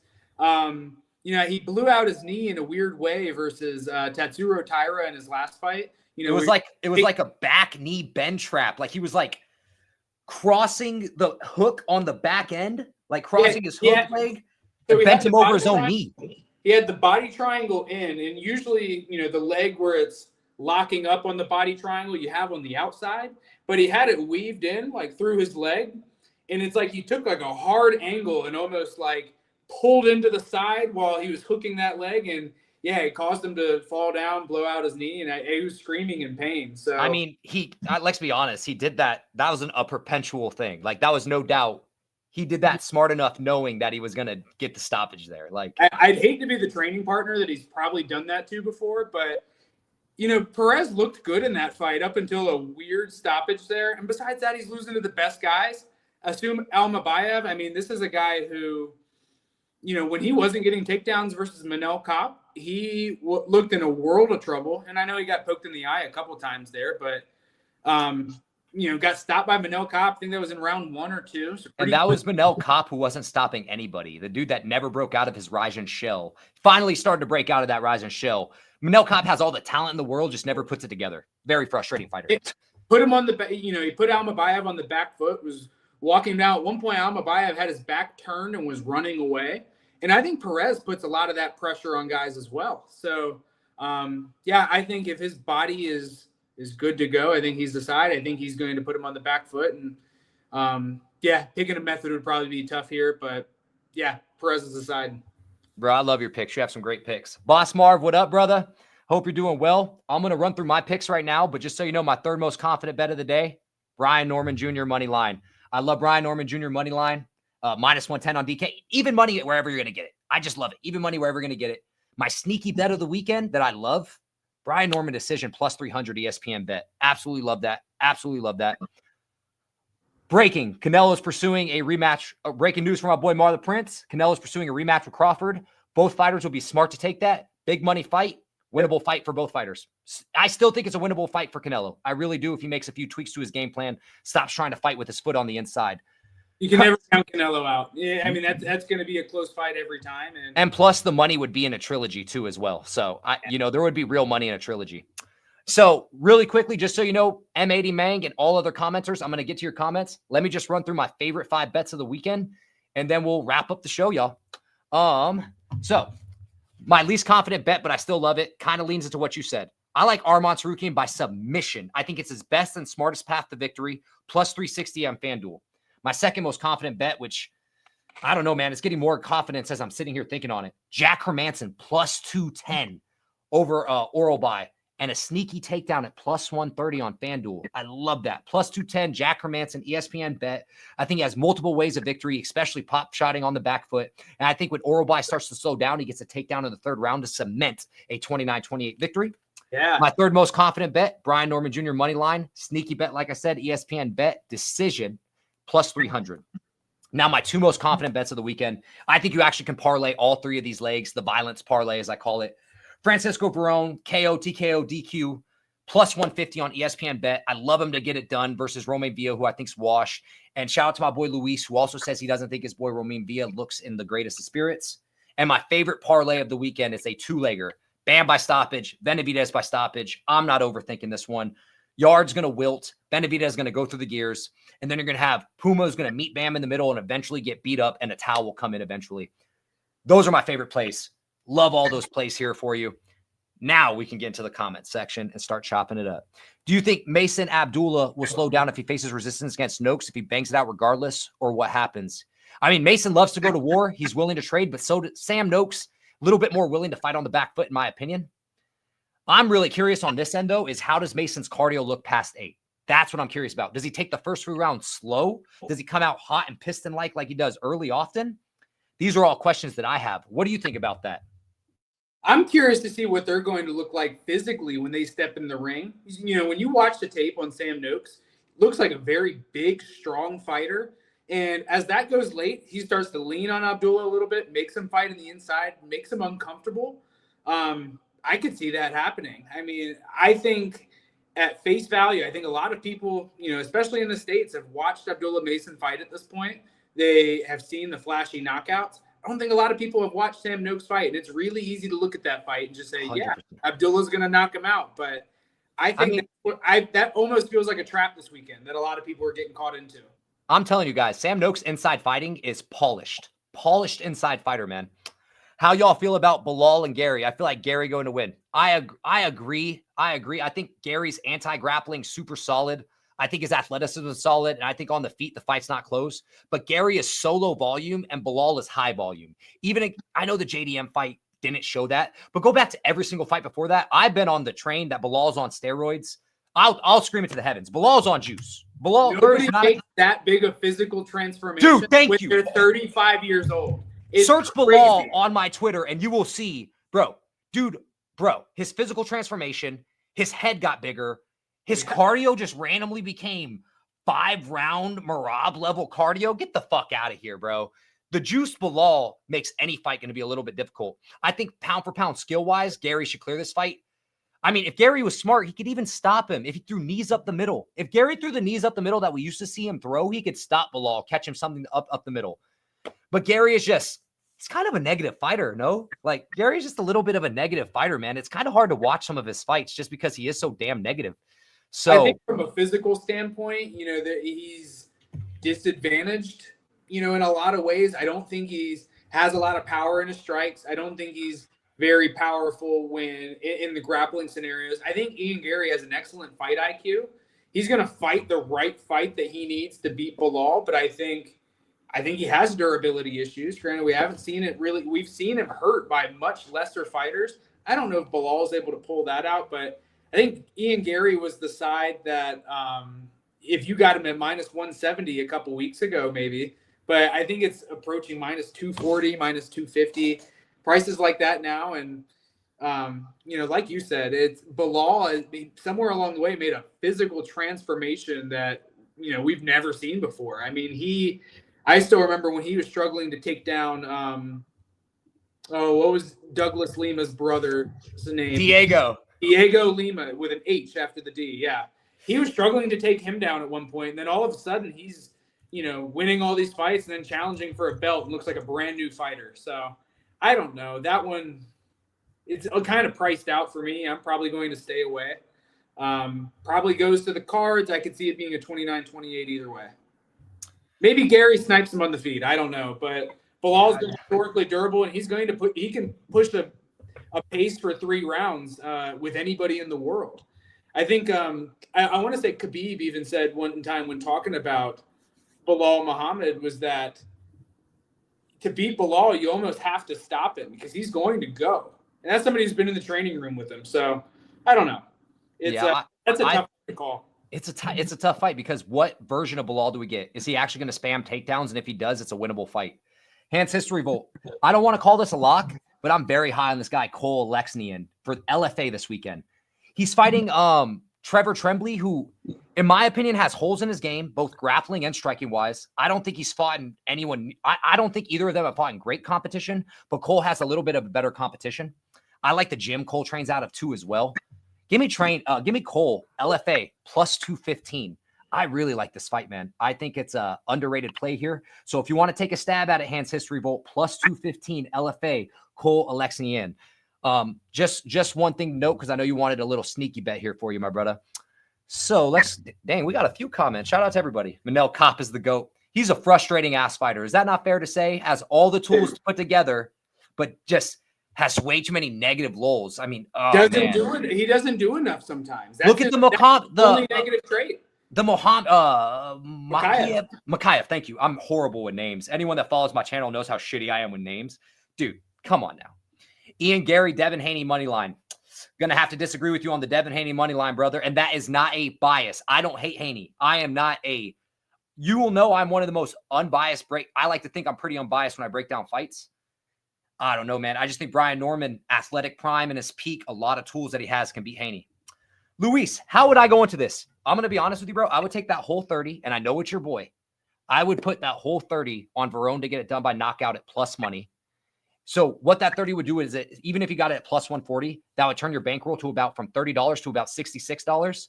I would turn around and roll that into one of two ways. If you have live betting options, this is if you have live betting options, what you would do is take that $66 and watch the Mason Abdullah fight and Sam Noakes fight and try to watch a clear read on who you think is going to win and if that fight could possibly go to the decision. Because you will get plus money on fight to go the distance or even your boy Mason by decision or maybe even Sam Noakes by decision at great money. So keep an eye on that line. Not saying anything to hammer, but keep an eye on it. And if there's a bet you like within that, you can live bet that $66. If you feel more comfortable with trying to find a lock, you take that $66 and you lock in Bam and Benavidez knockout. That will be at plus money, and you'll have just turned $30 into about $130 right there. And I really, really think that's a good play. Then what you do is you pull out 80 of that, and you keep 50 of it for your bankroll, and you build from there, brother. That's exactly how I would play it. $30 onto Verone. You take that winning, you turn it over into either a live bet on Nason Noakes, or you put it on Benavidez Bam knockout, and then you pull out good amount of winnings from there, and you build a bankroll from there. That's exactly how I'd play that $30 personally. In terms of unit size, got to risk a bit. I mean, me personally, man, my units are $50. I'm a $50 unit better. I will always be honest about that. Next year, I'll be moving my units up to $100 just because it's been a really good year for me. But I'm waiting till January 1st to do so. I don't want to switch up my units and my picket numbers now. So I'm going to wait for January 1st, and I'm going to be upping my units to $100. But that's only because, thank you, God, I've had this is my first year as a successful gambler. Let's just say that. I've been trying to learn this game for quite some time. So, that's my thoughts. Bilal, least obvious juicer. Easily, bro. Anyone with eyes knows Bilal is juicing, man. It's dude, it's so weird because it's like I don't want to make accusations, but even when you see somebody like Islam Makhachev, this is a guy who's on the other side of he might be close to 35 at this point. Like he's getting close, I think, but he's somebody who suddenly looks like a huge welterweight and was fighting at 155 pounds. I don't want to point the finger, but it's I mean, I'll point the finger, bro. Go look at his back against Drew Dober when he squeezed out Drew Dober. You're telling me that's not a steroid back? You're telling me I know back exactly what you're talking about too, and that he looks crazy there. You saw every muscle fiber than everybody. Every muscle fiber in his body, dude. Every fighter is a shredded beast tank. That's different, bro. His back was literally, you saw the muscle fibers shredding, bro. It was insane. Absolutely insane. You're telling me that man's not juiced? Hey, unfortunately, I will be the whistleblower and make the accusations, unfortunately. So I'll do that for you if you need me to. It's a weird thing, man, because it's Keys, I agree with that 100%, by the way. I think Riley gets it done actually around 2. I think you play both round 2 or round 3 at good money. So goodish money. I was looking at that fight a lot. I'm assuming he's talking about Luke Riley versus Bogdan Grad for the UFC card. Yeah, the only thing is, as we saw, Bogdan is a dog. Remember, the Aswell is one of my – that fight was just – I was watching that fight, yeah.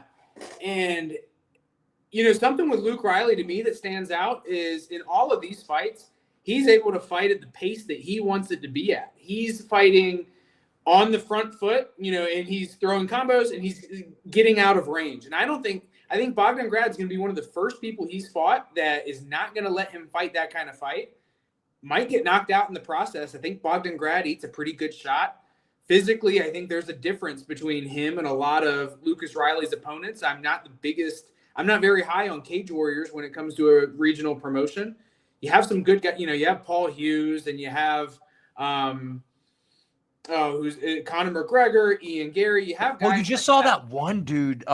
He was the brother of the other guy that just got his legs chopped to shit on the short. Harry Hardwick. I mean, thank you.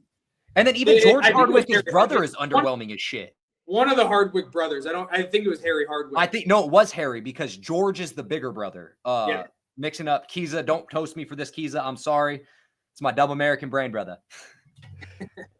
But I think that, for every, there's a McGregor, there's a Paul Hughes, there's a guy like that here and there, but then there's the Harry Hardwick, or there's the Jordan Vucenics that you get out of Cage Warriors. And I think that this is a big step up in competition for Luke Riley. I think at the UFC level, there's not a Bogdan Grad who's in Cage Warriors just, fighting in the ranks there. This is a tough matchup for him. And I'm curious to see how his power transfers over, to the UFC. Oh, Loner.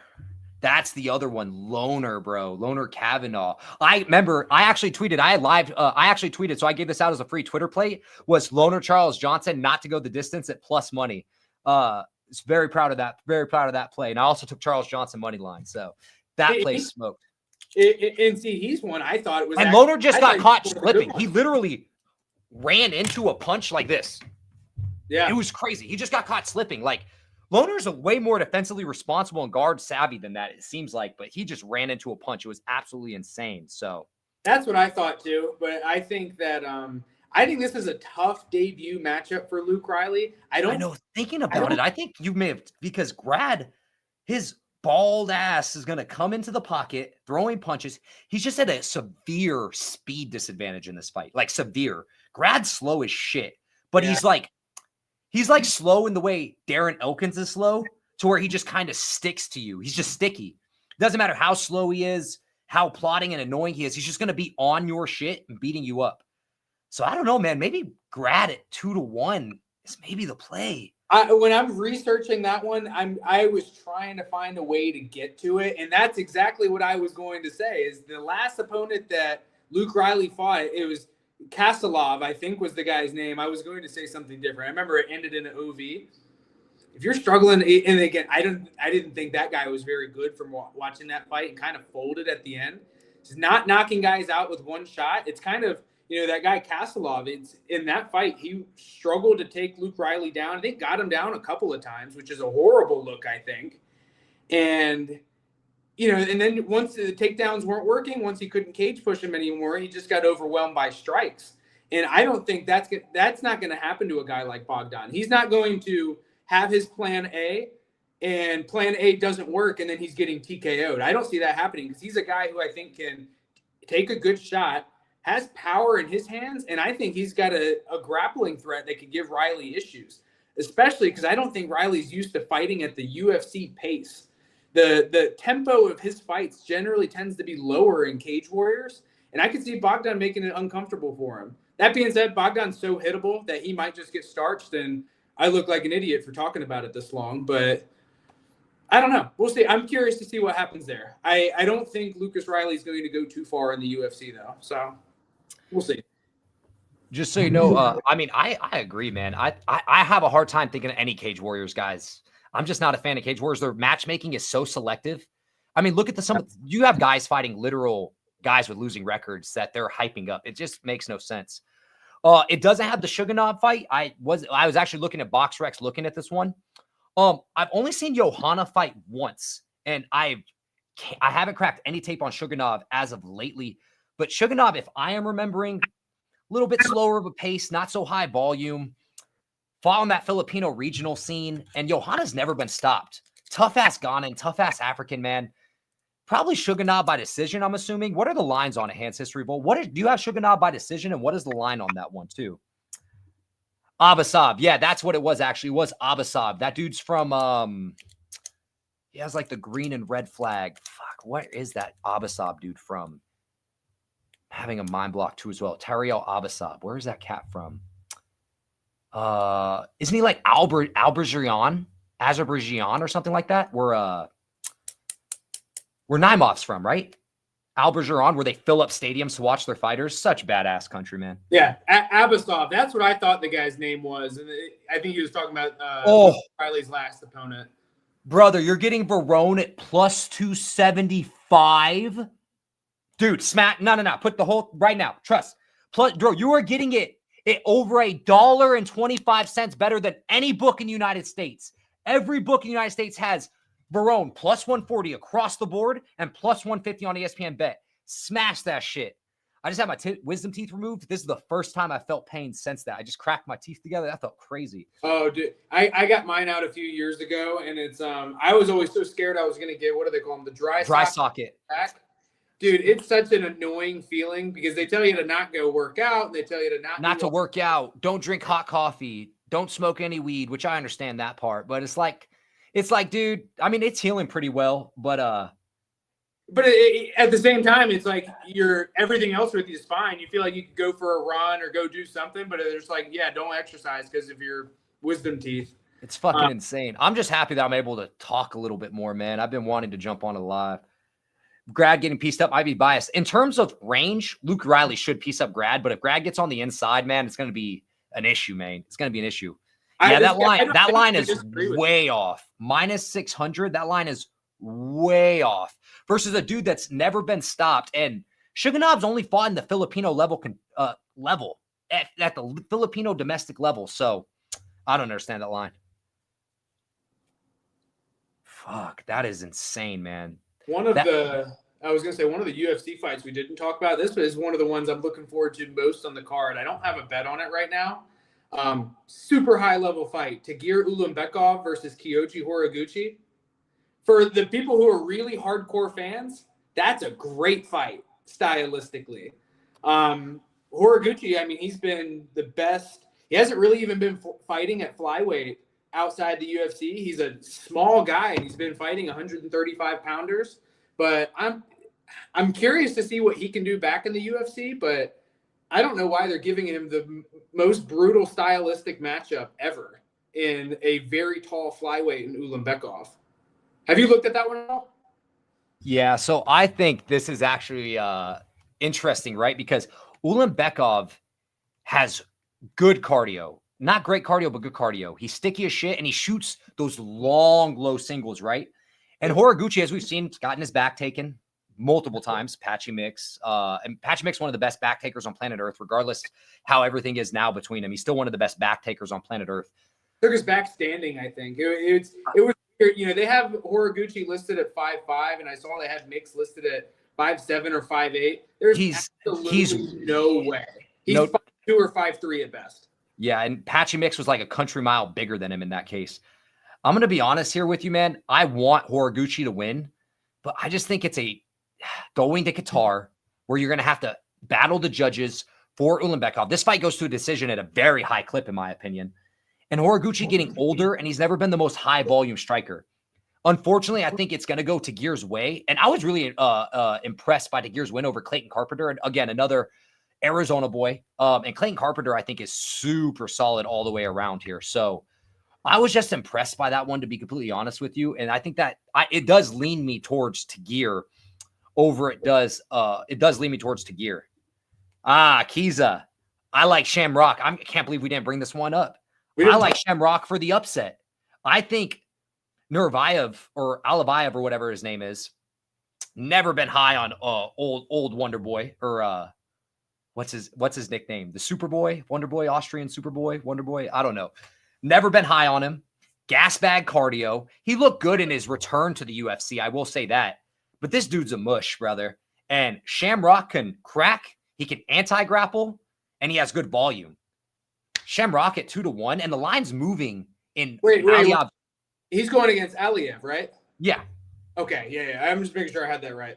I was like, I want to make sure I'm also not mixing up because Wait, who are you saying is his nickname like the Australian Superboy? No, I actually am mixing up. I'm mixing up the Austrian on this fighter too. I mixed up names right now, nicknames on these dudes because I don't know who that is. I don't know who has that nickname. No, it's what's his name? Ismail Nurdiev, I believe it is. I'll look him up right now. I'm killing these names right now. Austrian. That one feels like a trap too. And the line actually says that it's almost an even money trap.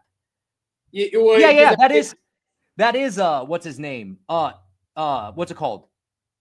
Ismail Nardiev. Yep, that was the kid that they used to call they used to call him like, someone tell me if I'm wrong or two as well. I could be wrong, mixing up like something like the Austrian Superboy. Am I mixing him up with some? I'm thinking when you said, I think of the Korean Superboy, Doo-Ho Choi. Yeah, Doo-Ho Choi comes to mind with that. I don't know who else has that in there though.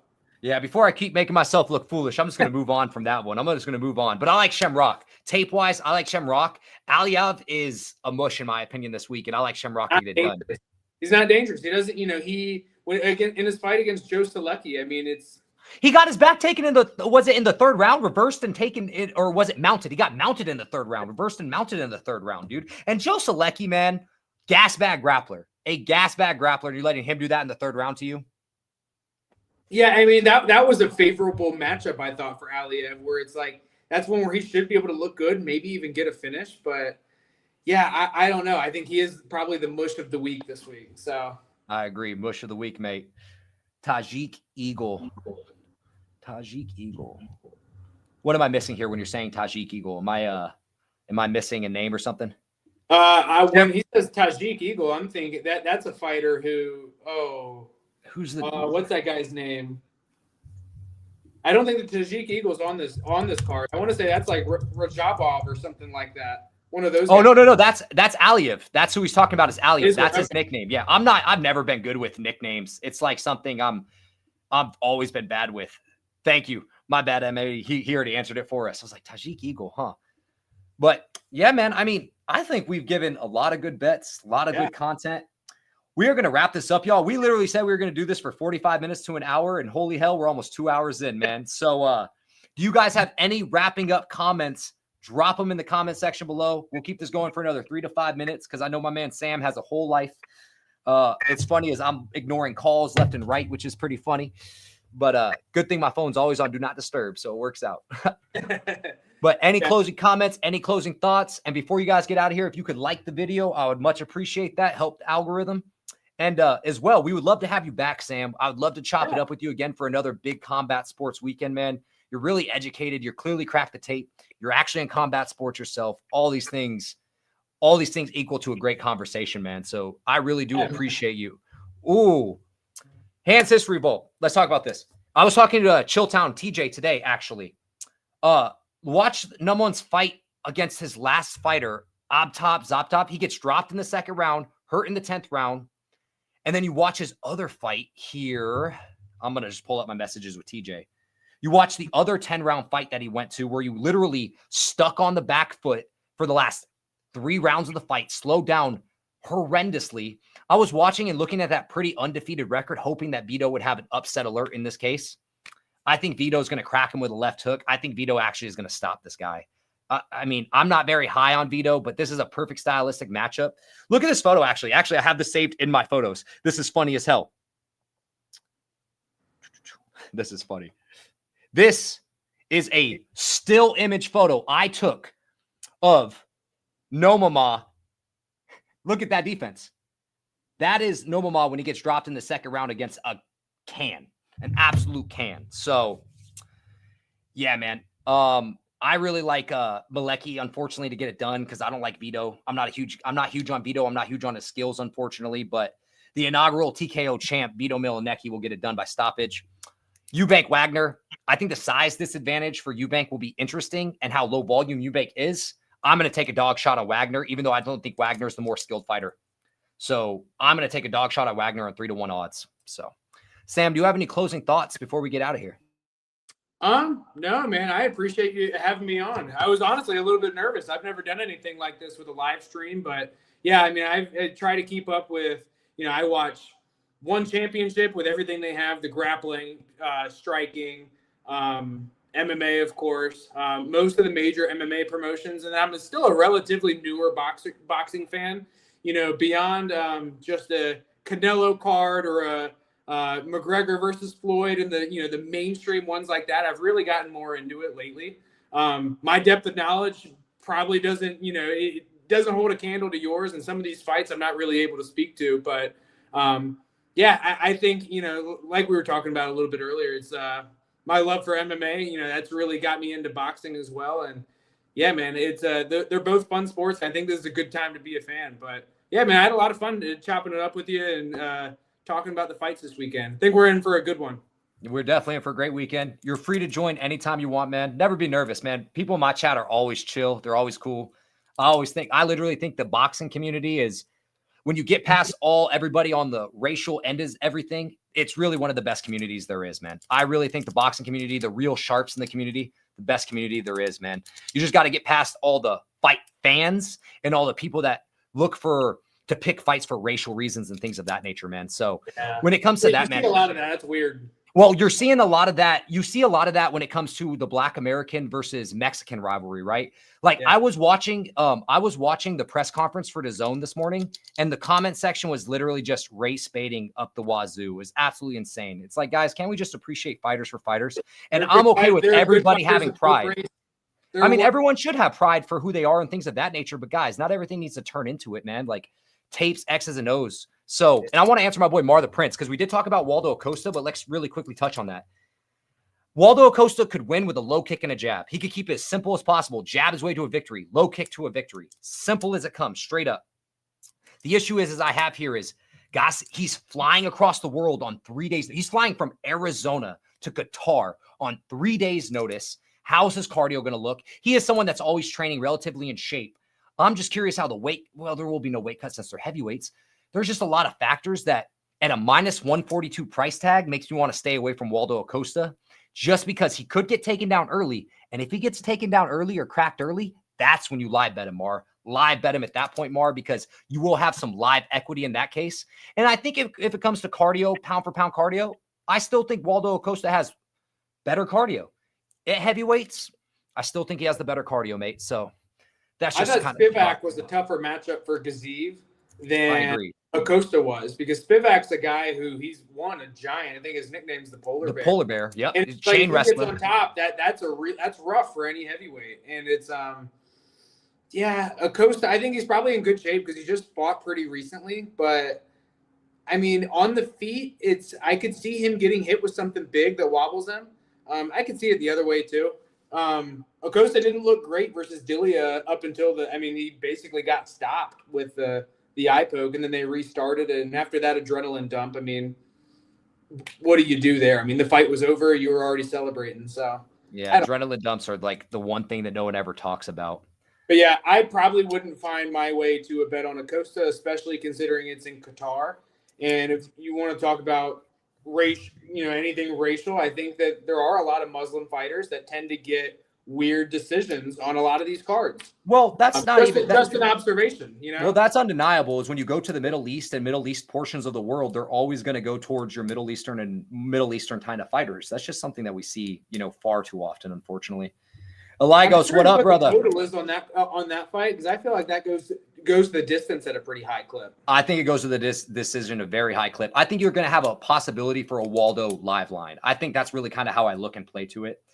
Eligos, I'm going to do a super speed run for you on what you missed, because we have repeated it like 4 times. So let me super speed run for you for this, brother, because I know you're big on boxing. So I don't think you want the MMA stuff. So I'll just give you the boxing stuff.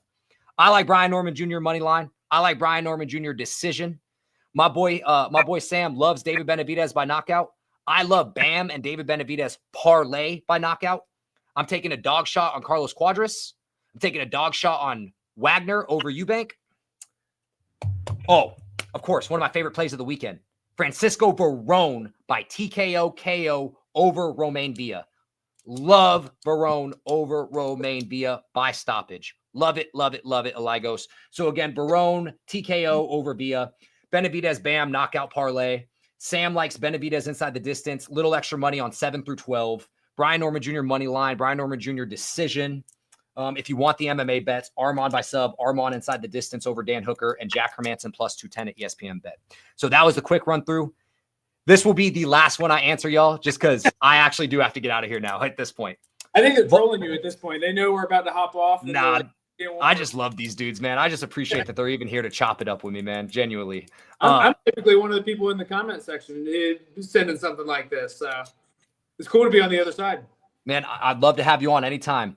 All right, so Vuong Nguyen, the first fight was a little bit weird, a little bit icky. A lot of people were complaining that, Vuong, I think at one point, Nguyen was touted, man. He was solid. But I just think Vuong's building fight over fight. I think his inside fighting game's a little bit better in this case here.